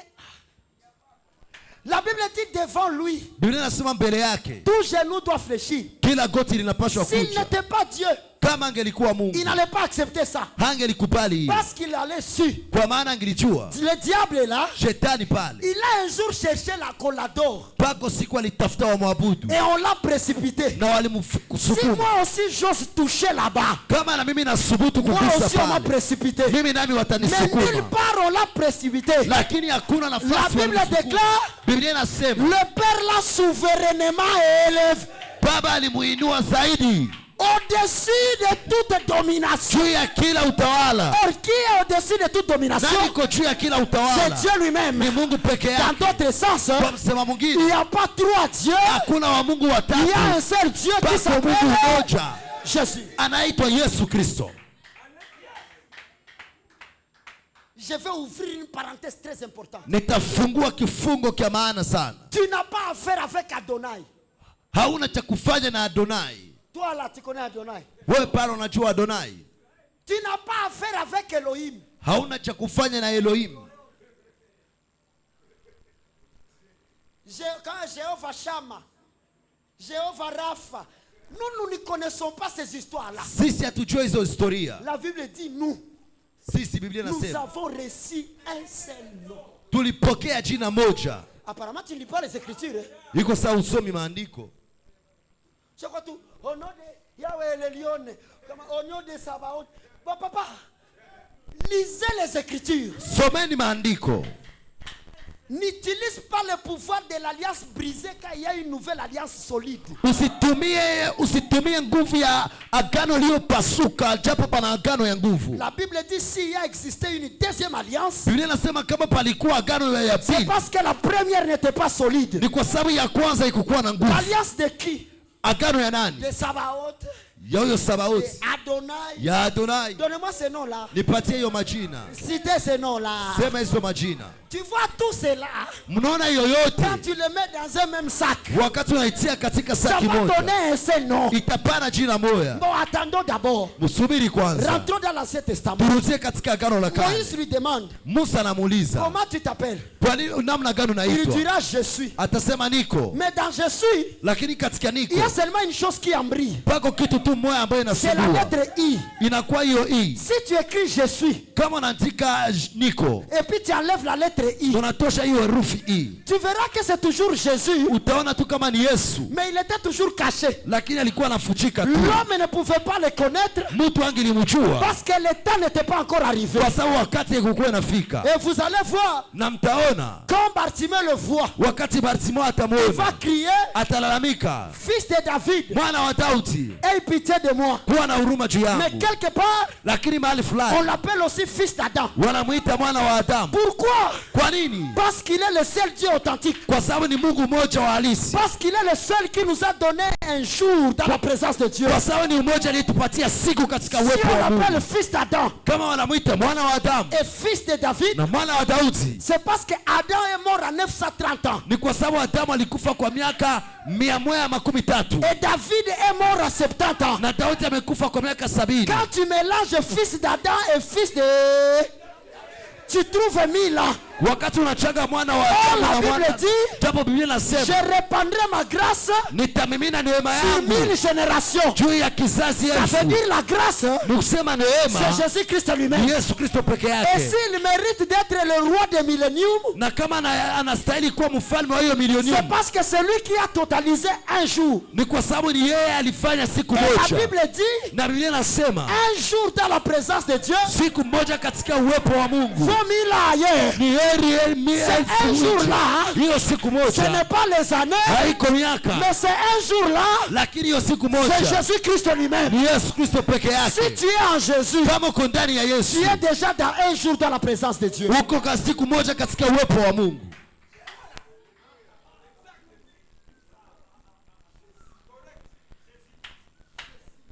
Les boss. Il n'y a pas Dieu. La deuxième des choses Kitu cha pili qui trouble l'église, kinachosumbua kanisa c'est sur le baptême. ni juu ya ubatizo. Celui-ci baptise au nom de Jésus-Christ. Huyu anabatiza kwa jina la Yesu, Celui-ci baptise au nom du Père, du Fils et du Saint-Esprit. una anabatiza kwa jina la Baba, la Mwana na la Roho Mtakatifu. Non, là, il fallait un docteur pour comprendre ces choses. Pale pangiliomba mwalimu lupate kuelewa hivi vitu. Rentrons dans Deutéronome. Turudie katika kumbukumbu la Torati. La Bible déclare, Biblia inasema si deux frères kama ndugu wawili vivent ensemble wanaishi pamoja et que le grand frère meurt na mkubwa anafariki sans avoir d'enfant, bila kuwa na mtoto, la femme ne se mariera pas à l'étranger. mwanamke hata mke wake hataolewa na mgeni, Il se mariera au frère du défunt. ataolewa na ndugu yake na yule aliyekufa. Et quand la femme mariée aura un enfant, Na wakati mwanamke aliyeolewa atakuwa na mtoto, il sera obligé de porter le nom de son père qui est mort. huyo mtoto atashurutishwa kubeba jina ya baba yake aliyefariki, Pour que le nom du père ne s'efface pas. ili jina ya baba isifutikane. Or, si on parle de deux frères, Japo kama wanasema juu ya ndugu wawili, c'est Jésus-Christ lui-même. ni Yesu Kristo peke yake. Il était homme Alikuwa mtu et il était Dieu. na alikuwa Mungu. Quand le premier frère corps est mort à la croix, Wakati ndugu wa kwanza mwili alikufa msalabani, il a dit à son frère esprit, aliambia ndugu yake roho, moi je vais mourir ici, mimi nitakufa hapa, mais rentre chez le père, lakini rudia kwa baba, parce que c'est toi qui viendras marier kwa sababu ni wewe utakiaoa la femme que je vais laisser. mwanamke ambaye nitaacha. Vous comprenez pourquoi les disciples se cachaient? Mnaelewa kwa nini hasa wanafunzi walikuwa wakijificha? Parce que la femme ne devrait pas se marier. Kwa sababu mwanamke angelipaswa olewa kwa mgeni. Et c'est là qu'il disait, Na ni pale alikuwa anasema, il vous est avantagé que je m'en aille, itakuwa faida kwenu mimi niende, afin que notre consolateur. ili mwingine mfariji. Pourquoi il l'appelle consolateur? Kwa nini anamuita mfariji? Parce que le pleurs d'une femme c'est lié à la stérilité s'il ne peut pas accoucher. Kwa sababu machozi ya mwanamke yanayofuatana na utasa kama hizi zaa. Et Deutéronome dit que le premier mari pourra mourir sans laisser l'enfant. Na kumbukumbu la Torati inasema bwana wa kwanza angelikufa bila kuzaa. Pourquoi il n'y a pas de dons de Jésus mais il y a des dons du Saint-Esprit? Ndio maana hapana zawadi ya Yesu lakini pako zawadi ya Roho Il n'y a Mtakatifu. pas de fruit de Jésus mais il y a le fruit de l'Esprit. Hakuna matunda ya Yesu, pako matunda ya Roho. Ça veut dire c'est l'Esprit qui est fécond. Ni kusema ni Roho ndiye anazaa. C'est l'Esprit qui est fécond. Ni Roho ndiye anazaa. La Bible dit, Biblia inasema quand le premier mari est parti, wakati mume wa kwanza c'est alienda, seulement son frère ni ndugu yake tu qui devait prendre la femme. angali pasha C'est kukamata pourquoi mwanamke. quand le Saint-Esprit est venu, Ndio maana wakati Roho Mtakatifu il a alikuja, marié l'église. alioa kanisa. Les premiers enfants qui sont nés, Watoto wa kwanza waliozaliwa ils étaient 3000. walikuwa 3000. La loi a dit, Sheria inasema ils doivent porter le nom de celui qui est mort, wanapaswa beba jina ya yule afin aliyekufa que son nom ne soit pas effacé. ili jina yake sifutikane. C'est pourquoi les apôtres Ndio maana mitume devraient baptiser wangelipaswa au batiza nom de Jésus, kwa jina la Yesu, parce que c'est le défunt qui est parti. kwa sababu ni Bwana ambaye alienda. Mais le défunt qui est parti, Lakini yule Bwana ambaye et alienda on baptise au nom de Jésus. wanampatiza kwa jina la C'est Yesu, bon. ni mzuri. Qu'on baptise au nom du Père, du Fils et du Wabatize kwa Saint-Esprit. jina la Baba, la Mwana na C'est Roho. bon. Nani vizuri? Vous avez des confusions Muko na parce machanganyiko qu'on ne sait pas qui est. kwa sababu hatujue Jésus. nani Yesu. C'est la même chose. Chose. Et puis je vais choquer quelqu'un. Hasa nitaumiza mtu.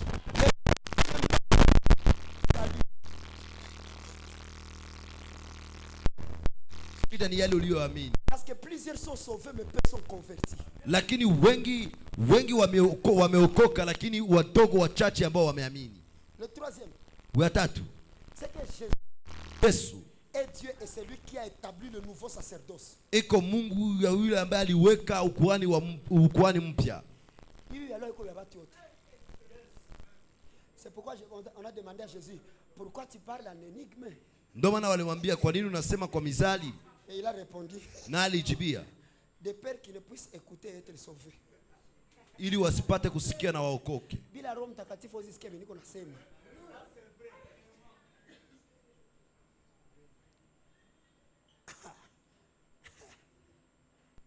Je vais te donner un verset biblique. Nitakupatia andiko ya Biblia.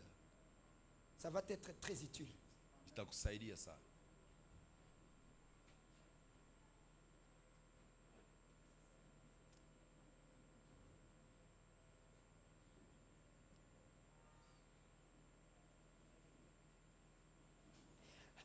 Luc chapitre 14 verset 15. Luka 14:15 yake. D'abord la Bible commence à dire le sacerdoce ayant changé, la loi a changé. Biblia inaanza kwa kusema ukuhani kubadilika, sheria nayo ikabadilika. À Adam, Kwa Adamu, la nourriture qu'on lui a plus donnée c'est les fruits. Vous le savez, non? rafiki ambao walimpatia sana ilikuwa tunda. Il mangeait rarement la chair. À Israël, Kwa Israeli on lui a donné la chair, walimpatia mwili, mais il n'a jamais bu le sang. lakini hawajawahi kunywa damu. Mais quand le boss arrive, Lakini wakati bwana mkubwa anafika, dans Luc chapitre 14 verset 15, katika Luka 14:15, il dit, anasema, c'est lui qui ne mange pas ma chair yule ambaye hakuli mwili wangu et qui ne boit pas mon sang, na hakunywi damu yangu, il n'aura pas la vie éternelle. hata kuwa na uzima wa milele. Maintenant, on se pose la question, Sasa tunajiswali, est-ce que c'est la chair? ni mwili, Est-ce que c'est le sang? ni damu? La Bible dit, Biblia inasema il est le consommateur ni yule anayeitumia, et le rémunérateur de la foi.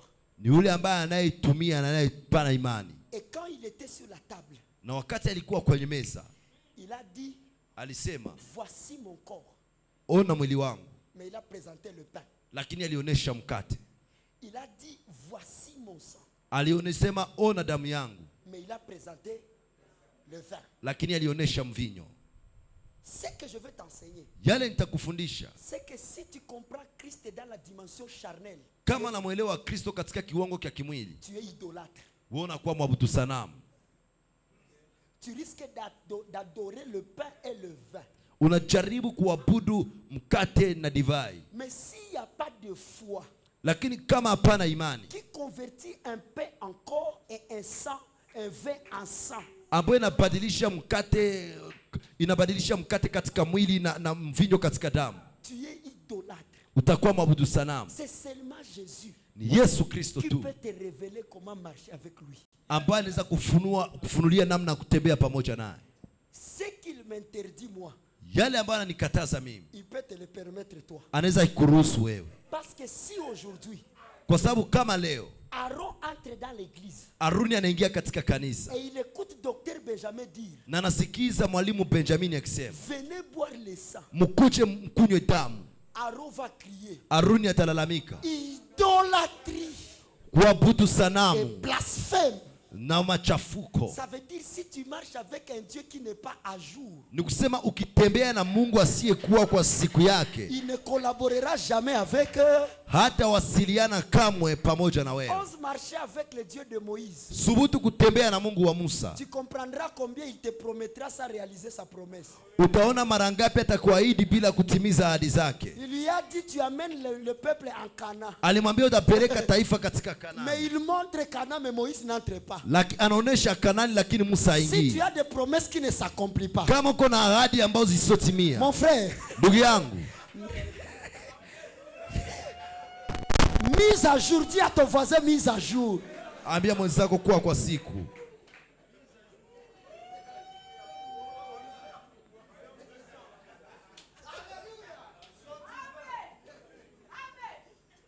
Ose marcher avec le Dieu d'Élie. Subutu kutembea na Mungu wa Eliya. Tu fermeras la pluie alors que toi-même tu as soif. Utafunga mvua na mwenyewe uko na kiu. Mais quand tu fais la mise à jour, Lakini wakati unaiweka kwa na siku yake, même si tu pries mal, hata unaomba vibaya, le Saint-Esprit change la prière Roho Mtakatifu anabadilisha et maombi la taille selon la pensée de Dieu. na anaiweka katika wazo ya Mungu. Aucune prière ne peut entrer au ciel Hakuna maombi inaweza ingia mbinguni sans l'aval de Jésus. Je vais vous le prouver. J'ai besoin de mes 4 fils. Venez. Nitaionesha wana wangu waine, muje Rangez-vous ici. mjipange hapa. Nikusaidie. Tournez-vous, rangez-vous, tournez comme ça. Lorsque Dieu se révèle, Wakati Mungu anajifunua, la Bible nous montre qu'il porte 4 facettes. Biblia inatuonesha kama anabeba nyuso ine. Combien de facettes? Nyuso ngapi? Et déjà ces 4 facettes sont les 4 détails des 4 évangiles. Na hii nyuso ine inakuwa maelezo ya injili ine. Vous comprenez? Et même dans le tabernacle, Na hata katika hema takatifu, le voile qui divisait chaque partie pazia ambayo ilikuwa inagawanya kila sehemu avait aussi 4 couleurs. ilikuwa na rangi ine. La première facette, Nyuso ya kwanza c'est la facette du lion. ni nyuso ya simba. C'est la facette. Nyuso ya nani? La deuxième facette, Nyuso ya pili c'est la facette du bœuf ni nyuso ya ng'ombe ou bien même de l'agneau. wala ya kondoo. La troisième facette, Nyuso ya tatu c'est la facette de l'homme. Ni nyuso ya mtu. Vous me comprenez? Mnanielewa? Et la quatrième facette, Na nyuso ya ine c'est la facette de l'aigle. ni nyuso ya tai. Répétez avec moi. Ici c'est quoi? Rudilia na mie. Ici c'est Simba, ici ngombe, c'est mtu. et ici c'est merci Tai. beaucoup.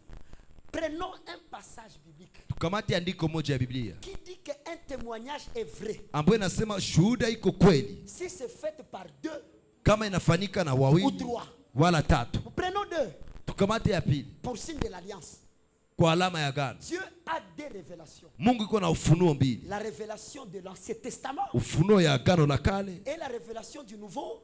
na ufunuo ya agano jipya. Pour être vrai, Ili kuwa mkweli il va se diviser par deux. atagawanyika na vipande viwili. Il va mettre le lion et le bœuf Ataweka simba na ngombe dans l'Ancien Testament, katika agano la kale, mais il va mettre l'homme et l'aigle lakini ataweka mutu na tai dans le Nouveau Testament. katika agano jipya. Montez là-bas. Mpande huko. Les deux révélations, on les appelle les chérubins. Hizi ufunuo mbili wanaziita makerubi. Vous comprenez déjà les deux images des deux anges devant la porte d'entrée d'Éden? Mnaelewa sasa hiyo picha ya hiyo malaika wawili kumbele ya mlango wa Edeni? Parce que devant l'entrée d'Éden, Kwa sababu mbele ya kuingia kwa Edeni, la Bible dit on a mis deux chérubins. Biblia inasema walikuwa wanaweka makerubi mbili, Les conservateurs de la divinité. watu ambao walikuwa wanachunga hiyo umungu.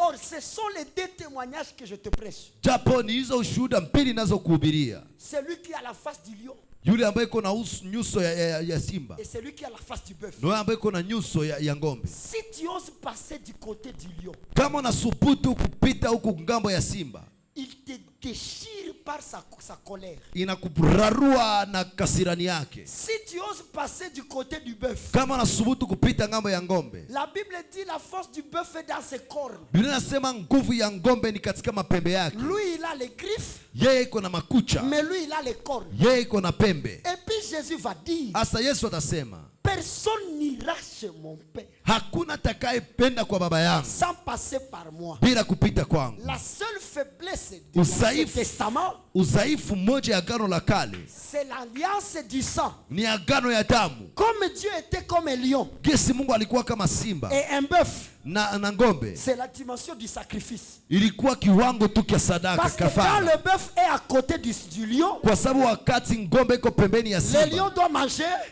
simba inapaswa Vous kula ngombe. comprenez maintenant pourquoi les gens amenaient des animaux au temple pour entrer dans la présence de Dieu? Mnaelewa sasa kwa nini Mungu watu walikuwa wanaleta manyama kwa hekalu waingie Parce katika qu'ils uwepo avaient wa Mungu. affaire à un lion. Kwa sababu walikuwa na dili na simba. Mais Jésus a vu, Lakini Yesu aliona, toi et moi, wewe na mimi nous n'aurons pas hatutapata des lions et des agneaux à donner. hatutapata mangombe ya kupana. Il s'est changé dans ces bœufs-là Alijinjia katika hiyo ngombe pour rentrer au ciel, ili apate kuingia qui mbinguni, est Éden. ambao ni Edeni. Tu dois prendre le bœuf, Unapaswa kamata ngombe, tu le donnes au lion. unaipatia simba. Quand le lion mange le bœuf, Wakati simba inakula ngombe, toi tu deviens gracieux par la colère vengée sur le bœuf. wewe unaneemika kwa hiyo kasirani ya ngombe na mazikia. Or ça c'est la révélation de Dieu Japo hiyo ni ufunuo wa Mungu et le salut de Jésus. na wokovu wa Yesu. Quand Jésus s'est donné Wakati Yesu et alijitoa a subi la condamnation du Père, kupata hukumu ya Baba, toi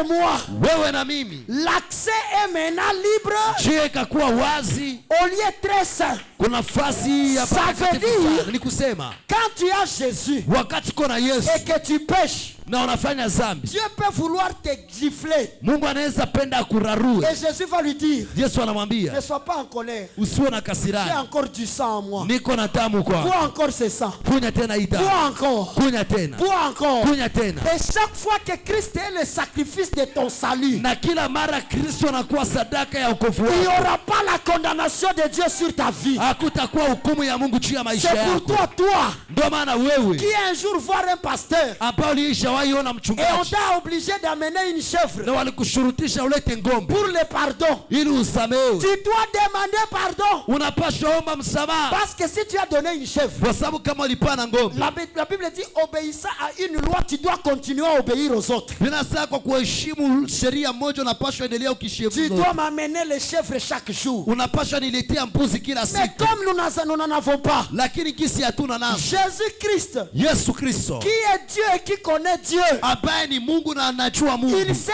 donné lui-même Alijitoa mwenyewe en sacrifice pour nous. sadaka juu yetu. Et aujourd'hui, Na leo nous entrons au ciel. tunaingia mbinguni. Notez bien, Andika vizuri. on n'entre pas au ciel parce qu'on est saint. Hawaingie mbinguni kwa maana uko mtakatifu, Mais on entre au ciel parce qu'on a Christ.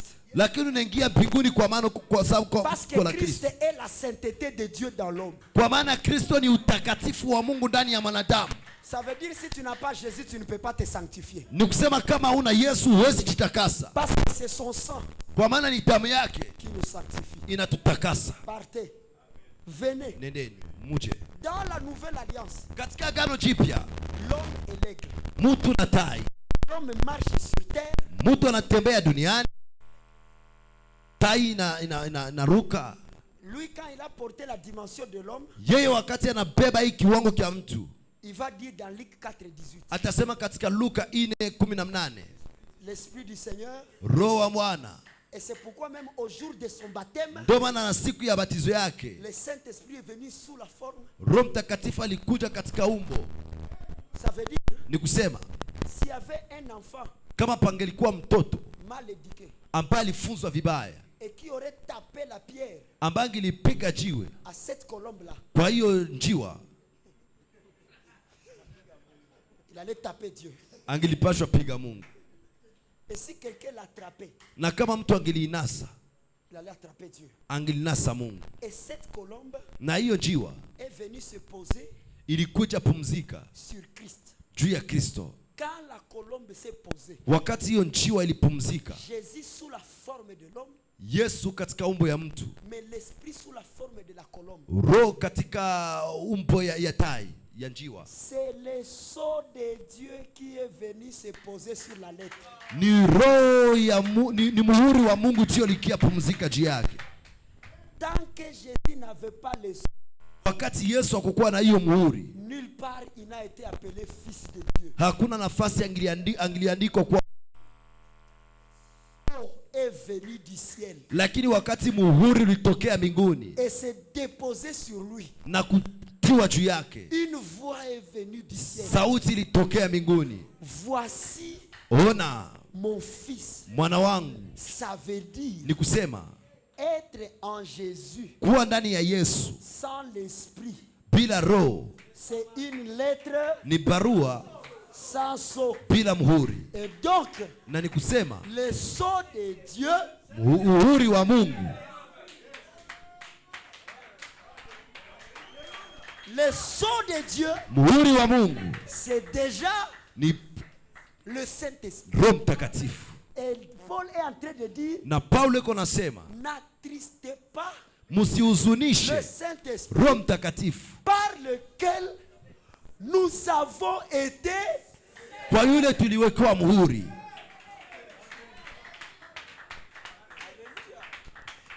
Et donc, Na hasa ceux qui sont dans la dimension du lion wale ambao wako katika kiwango cha simba et la dimension du bœuf, na kiwango ya ng'ombe, le sceau de Dieu muhuri wa Mungu ne les concerne pas. haiwahusu, Parce que le sceau de Dieu, kwa sababu muhuri wa Mungu c'est entre l'homme ni kati ya mtu et l'Esprit de Dieu. na roho wa Mungu. Et quand l'homme Na wakati mtu porte l'Esprit de Dieu, anabeba roho wa Mungu, ce n'est plus lui qui vit, haiko yeye anaishi, mais c'est Christ ni Kristo qui vit anaishi en lui. ndani mwake. Maintenant, je vous pose une question. Hasa nawauliza swali, Bana Mukiuno. Celui-ci, c'est l'image d'un chrétien. huyu ni sura ya Mkristo, Un homme mtu portant anabeba Dieu. Mungu. Je vous pose une question. Nawauliza swali, Quel jour siku gani un sorcier mchawi peut venir anaweza kuja toucher cet homme? gusa huyo mtu? Quel jour? Siku gani? Quel jour Siku gani les malédictions peuvent taper cet homme? laana inaweza piga huyu mtu? Quel jour? Siku gani? Vous allez comprendre. Mtaelewa Si les malédictions s'expriment, kama laana inajimaanisha c'est parce que tu n'as pas encore ni kwa sababu hauna kwanza l'esprit de roho wa Mungu. Et quiconque n'a pas l'esprit de Dieu, c'est un mort. Na kila mtu ambaye ana roho wa Mungu anakuwa kama mufu. Adam était couché couché, mais il n'avait pas encore le souffle de Dieu. Adamu alikuwa analala na kuwa tu na hiyo pumzi ya Quand Mungu. on a soufflé en lui, Wakati walipuliza ndani mwake, il est devenu une âme vive. aligeuka akakuwa nafsi iliyo hai. Et c'est là qu'il pouvait jouir de la domination. Na ni pale angilifurahikia tawala. Comme il vivait, Gisi alikuwa anaishi. Dieu lui a dit domine sur les poissons. Mungu alimwambia tawala juu ya samaki, tawala juu ya yote. Kwa maana alikuwa un mort ne peut pas dominer sur le vivant. Mufu haisi tawala juu ya vilivyo hai. Mais comme il était vivant, il a dominé sur les poissons qui vivaient. Lakini gisi alikuwa hai alitawala juu ya samaki zilikuwa zinaishi. C'est pourquoi ndio maana l'Église a perdu la notion de l'esprit. Kanisa imepoteza hii uchusi wa roho. Nous avons pris Jésus dans la dimension de l'onction. Tulikamata Yesu katika kiwango ya upako. Donc quand pour toi on dit Saint-Esprit, tu vois seulement l'onction. Wakati kwako wanasema Roho Mtakatifu unaona tu upako. Sivyo? Ah, n'est-ce pas? Sivyo? Toutefois quand tu dis Saint-Esprit, tu dis Dieu, Saint-Esprit, ouais moi. Tous les verbes qui viennent après Saint-Esprit, c'est toujours lui, n'est-ce pas? Quelle fausse confusion. L'esprit n'est pas l'onction, mais l'esprit est Jésus sous la forme invisible. Roho haiko upako, lakini roho ni Yesu katika umbo isionekana.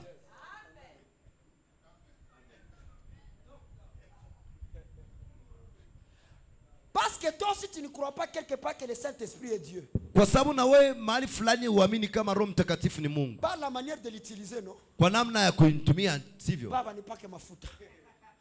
Tunakia Yesu Kristo nitumikishe. Quand tu as Jésus, wakati uko na Yesu, lui-même il dit, peke yake anasema, mon Père,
kama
Kristo haiko uponyaji.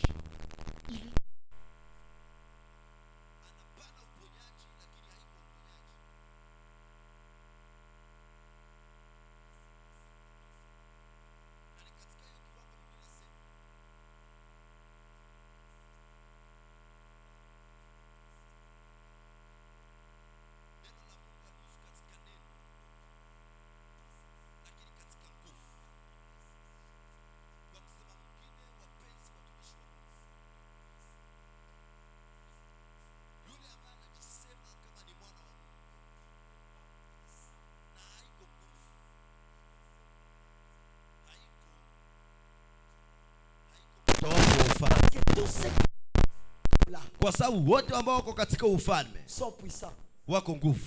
Est-ce que tu sais que tu peux chasser un démon? Unajua kama unaweza fukuza pepo Tel que tu es là. Gisi uko pale. Maintenant, si tu peux chasser ces démons là. Asa kama unaweza fukuza hiyo pepo pale. Comment ces démons habitent en toi? Namna gani asa hiyo pepo likaa ndani mwako? Pour dire. Ili kusema Quand il crie mimi naenda. Inakuwa sauti za bongo. Parce qu'un démon n'a pas besoin de crier Minaenda pour qu'il vienne.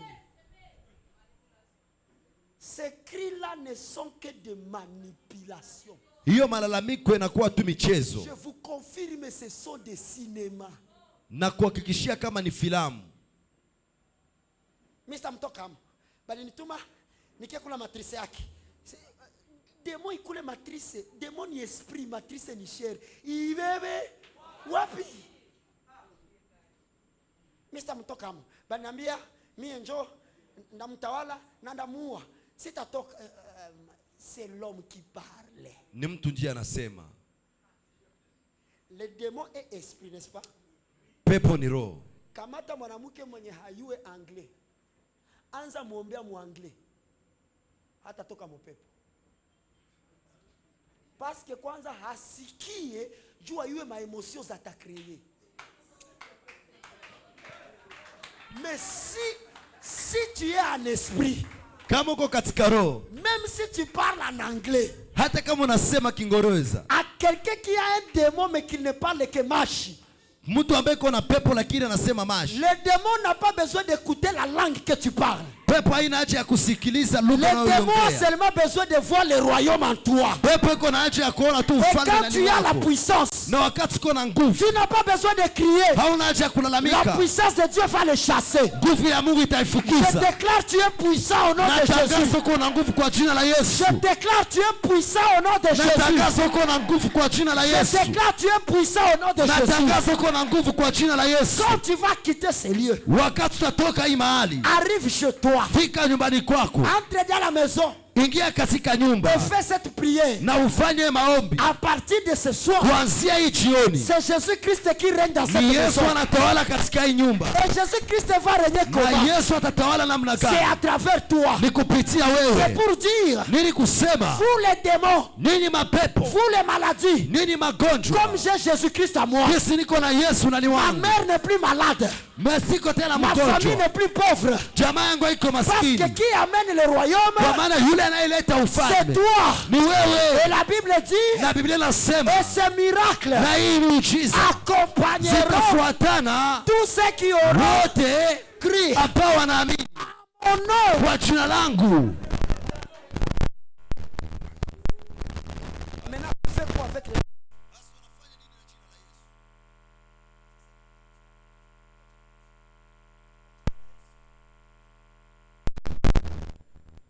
Lève-toi là où tu es. Simama kuwa wima mahali ulipo. Nous voulons prier notre Dieu. Tunatafuta omba Mungu wetu, qui est Jésus. ambaye ni Yesu. Partout tu écouteras on dit Jésus-Christ. Mahali kote utasikia wanasema Yesu Kristo. Sache que c'est Dieu. Jua kama ni Mungu. Il n'y a pas un autre Dieu. Hakuna mwingine Mungu à part Jésus. isipokuwa Yesu. Et nous sommes en train de comprendre na tuko naelewa que Jésus-Christ, kama Yesu Kristo, il nous connecte dans le troisième royaume.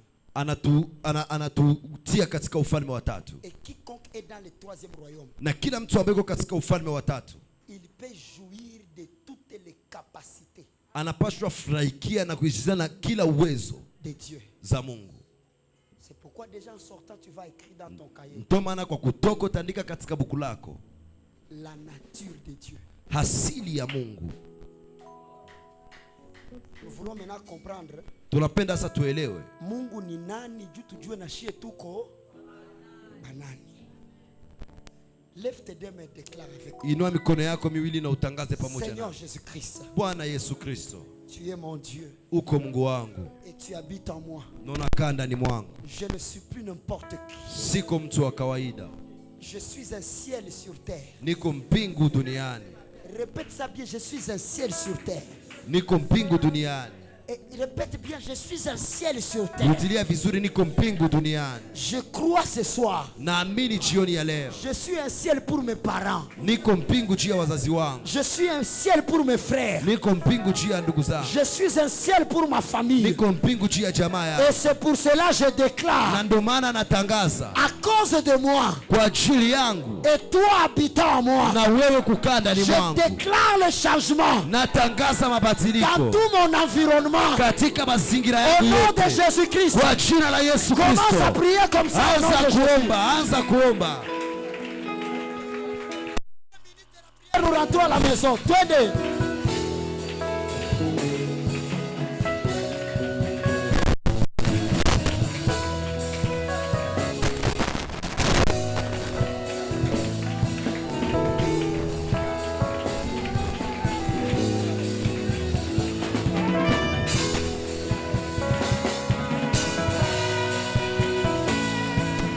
Déclare le changement. Tangaza mabadiliko. Vous allez voir Dieu exaucer vos prières. Déclare le changement.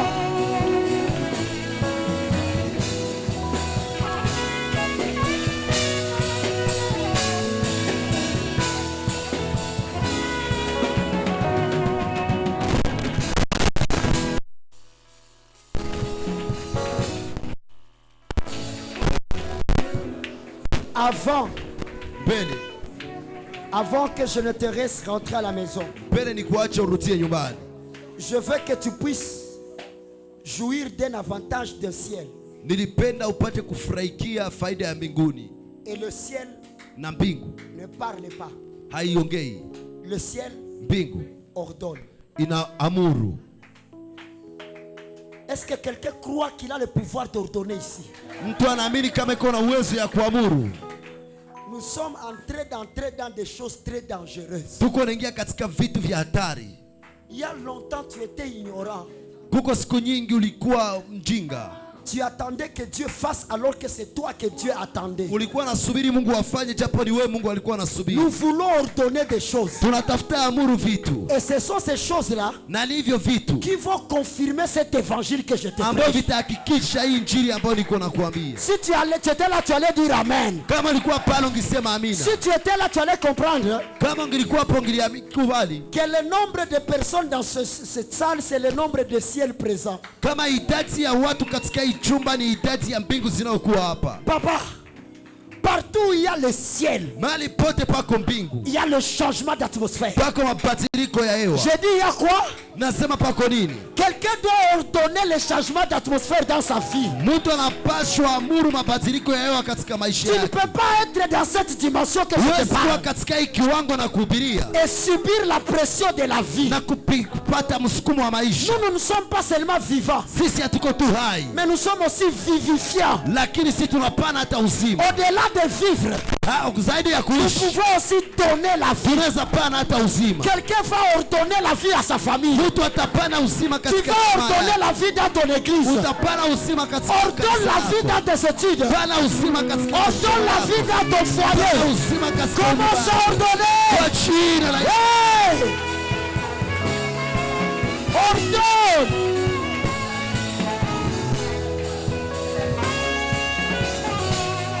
Ordonne. On ne négocie pas avec le diable.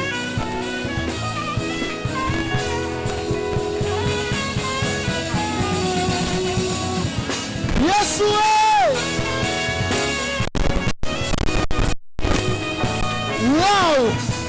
L'atmosphère de Dieu, l'atmosphère de Dieu, l'atmosphère de Dieu.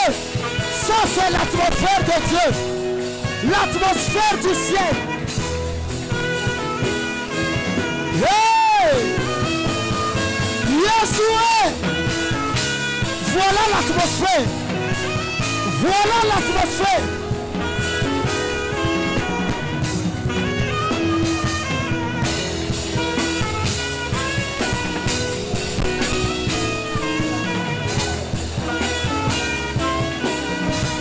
Ordonnez. Commence à ordonner. Quelle atmosphère, mon Dieu. Quelle atmosphère. Quelle atmosphère. Wow. Wow. Continuez à ordonner. Ordonne. Voilà déjà qui ont compris l'enseignement. On ne négocie pas avec le diable. Le diable a été chassé du ciel.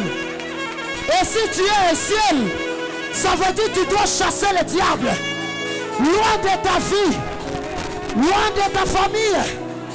Est-ce qu'un ciel peut s'ouvrir? Est-ce qu'un ciel peut s'ouvrir? Est-ce qu'un ciel peut s'ouvrir? Est-ce qu'un ciel peut s'ouvrir? Est-ce qu'un ciel peut s'ouvrir? Est-ce qu'un ciel peut s'ouvrir? Eh Baba Yabasha. Ou Baba Yabasha.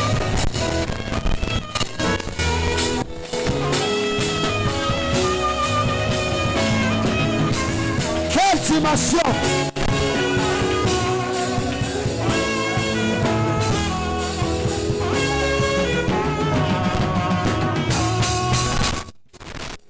La dernière prière. Maombi ya mwisho.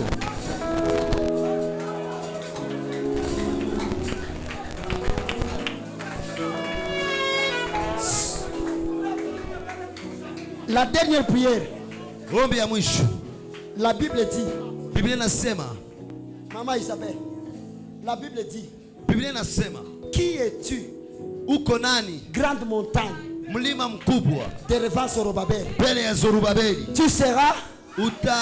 Utasawanishwa. Si la montagne peut s'aplanir. Kama mlima inaweza sawanishwa. Devant un Zorobabel. Mbele ya Zorobabeli. Qui n'est pas à la dimension du Christ. Hapa iko katika kiwango ya Kristo. Imagine maintenant toi. Waza sasa wewe.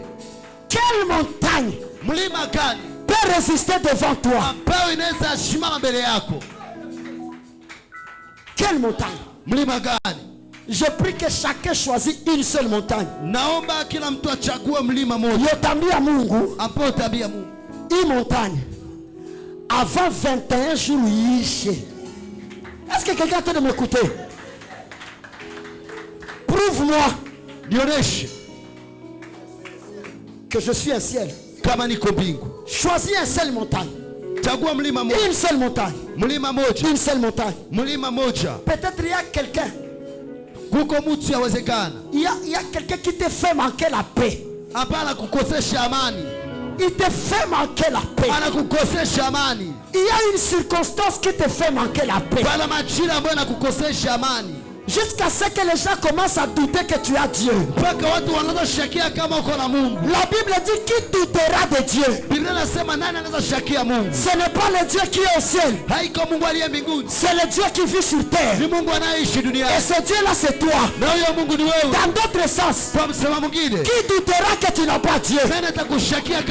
S'il doute par les paroles, Jésus a dit, si vous ne croyez pas à mes paroles, croyez à mes œuvres. Tunataka dimension à ma parole. Tunapanda dimension à ma œuvre. Tu vas dire à cette montagne-là, tu es aplani ce soir. Et ici je vais voir chacun prier selon sa dimension spirituelle. Mais une montagne doit tomber. Est-ce qu'on peut te chasser dans la maison vraiment? Est-ce que tu peux manquer de l'argent pour payer les études? Est-ce que tu peux porter cette maladie dans ton corps? Est-ce que Dieu peut être malade? Est-ce que Dieu peut être malade? Est-ce que Dieu peut être pauvre? Commence à terrasser une montagne. Terrasse. Terrasse. Oh Bashada.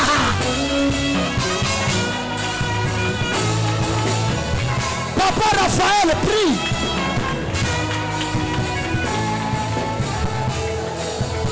Je terrasse toutes les montagnes qui bloquent l'évangile dans cette ville. Watu wa imani wanaomba.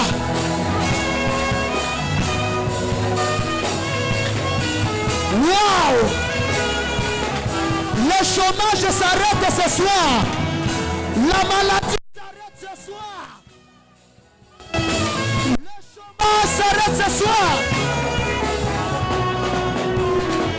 Dis à ce problème-là, c'est fini. Papa Christian, ce problème-là, c'est fini.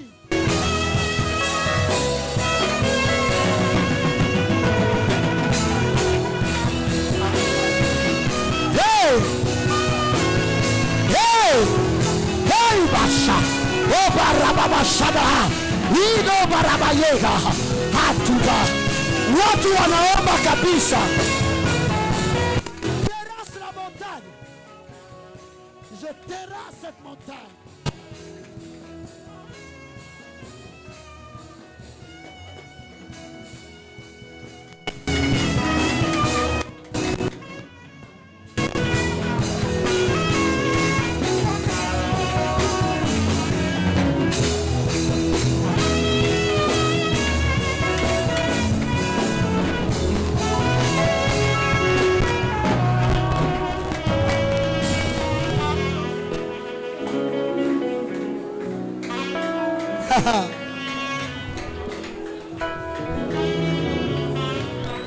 Longtemps tu as pris conscience de ta faiblesse.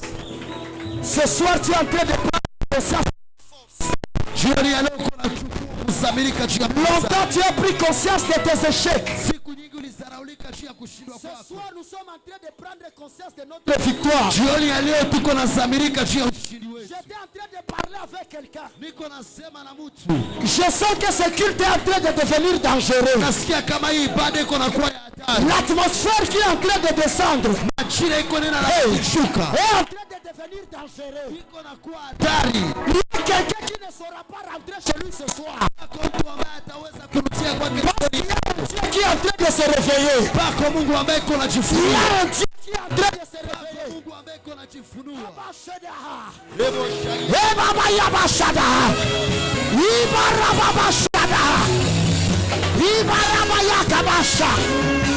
Oh Baba Yegebaha. Quelle atmosphère. Quelle atmosphère. Quelle atmosphère. La puissance de la parole. Pasteur Alexandre, ton Dieu est puissant. Soyez spirituel. Oh Baba Shadaha. Au milieu de nous, nous voulons que l'éclat de tes rayons m'embrasse. Au contact de ta majesté, je n'entends que te ressembler, soleil. Hey! Que l'éclat de tes rayons m'embrasse. Au contact de ta majesté, je n'entends. Hey!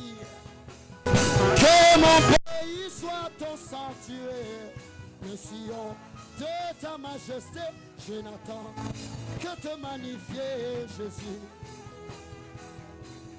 Et que l'hymne de mon peuple soit un cantique d'adoration, te magnifier. Oh, quel éclat! Quel éclat de tes rayons m'embrase. Abashadaha.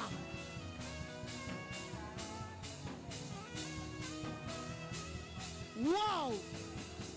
Quelle atmosphère! Eri! Watu wanaomba hapa. Tristan, déclare des choses.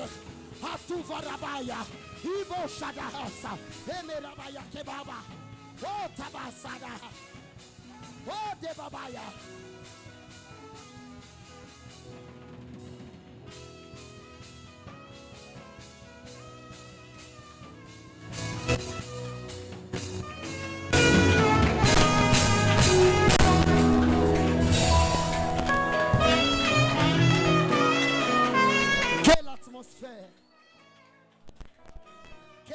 l'atmosphère.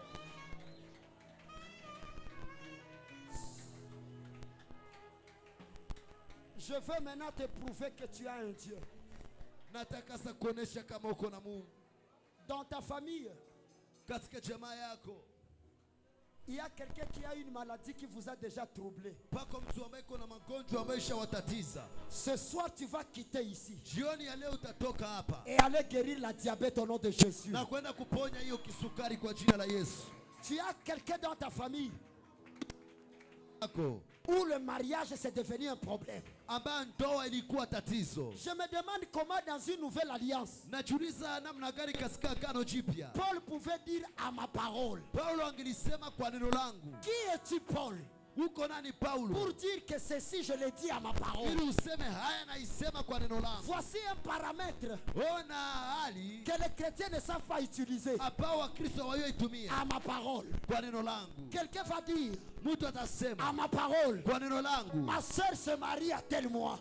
dada yangu anaolewa kwa mwezi À ma parole, kwa neno langu, tel frère ndugu fulani qui n'a pas de travail, ambaye ana kazi il sera engagé. atawekwa kwenye kazi. Il est temps Na iko wakati que nous ayons des témoignages. na ushuhuda. Pas là où on va dire Hapana pale le utasema Dieu de Docteur Benjamin. Mungu wa Dr. Benjamin. C'est pas seulement moi qui ai un Dieu. Haiko tu mimi niko na Mungu. Toi aussi tu as un Dieu parce que tu es un Dieu. Wewe nawe uko na Mungu kwa maana uko Lève Mungu. tes mains et déclare: Inua mikono yako na utangaze. Seigneur Jésus, Bwana Yesu. plus fort, Seigneur Jésus, Zaidi sana Seigneur Jésus, kama Yesu, Bwana Yesu. ce soir, je prends conscience de mon identité. Nika na jina yangu. Je ne suis pas vivant par hasard. Siko hai kwa kubatisha. Je suis passé par beaucoup de choses, Nilipitia vitu vingi mais j'ai survécu. lakini niliishi. C'est parce que Ni kwa sababu je ne suis pas n'importe qui. siko mtu wa kawaida. Je sais ce soir, Najua jioni ya leo je porte les clés nabeba funguo pour ouvrir des portes. ili kufungua milango. Rabasha. Ma famille est heureuse Jamaa yangu ni ya heri d'avoir quelqu'un comme moi. kuwa na mtu kama mimi, Parce que ce n'est pas demain, kwa maana haiko kesho, mais aujourd'hui, lakini leo je viens ouvrir nakiafungua à ma parole kwa neno langu des portes milango de guérison, ya de ufunguliwa, révélation, ya kuinuliwa, de salut, ya wokovu, de grâce ya neema à toute personne kwa kila mtu que je vais citer les noms. ambaye Au nataja nom de Jésus-Christ, kwa jina la Yesu. commence à parler. Commence à citer des noms. Déclare.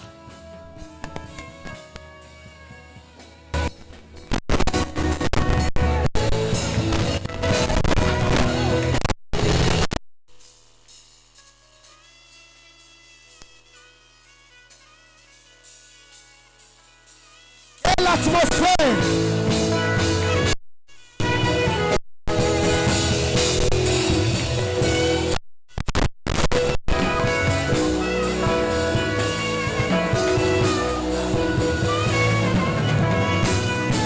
Patia badadako mandoa, patia bakakako makazi, kabula baraka, kabula tena, kabula. C'est à ta parole.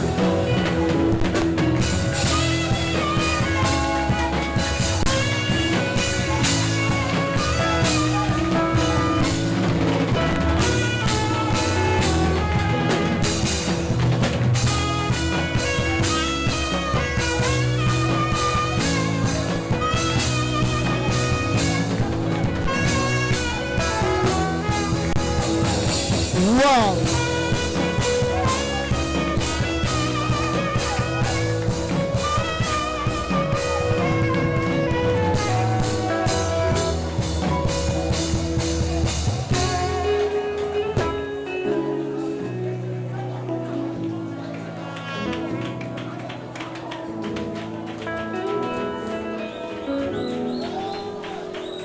Quelle atmosphère, mon Dieu.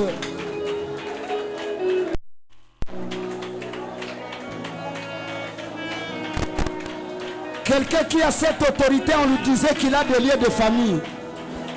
Depuis quand?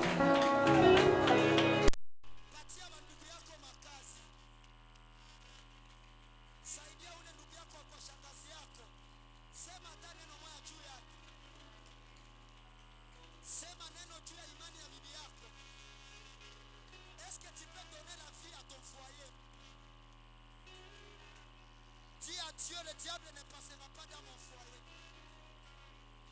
Tu as l'autorité de commander des choses.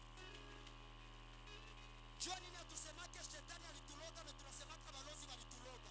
Ça veut dire nous reconnaissons qu'ils ont un pouvoir. Nous avons plus que leur pouvoir, mon fils. Wow. Parle. On a dit si dada kwa lisha teseka kutozala. Kiria e batoto.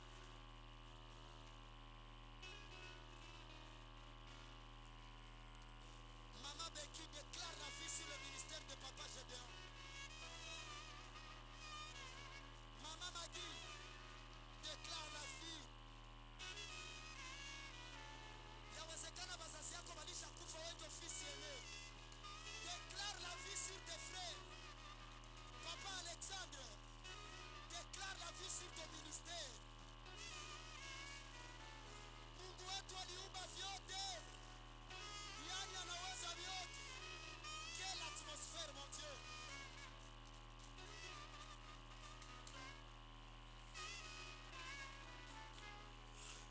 Hii machozi yenye uko nalia ni mboleo ya maisha yako ya kesho. Badilisha atmosphère ya maisha yako. Pourquoi travailler sans récolter? Tu es fils de Dieu. Tu es un roi. La Bible dit Christ en nous. Espérance de la gloire. Cette écriture-là n'est pas fausse. Wewe mwenye alikuwa na magonjwa, ambia ile magonjwa, c'est fini avec toi ce soir. Je ne savais pas qui j'étais moi.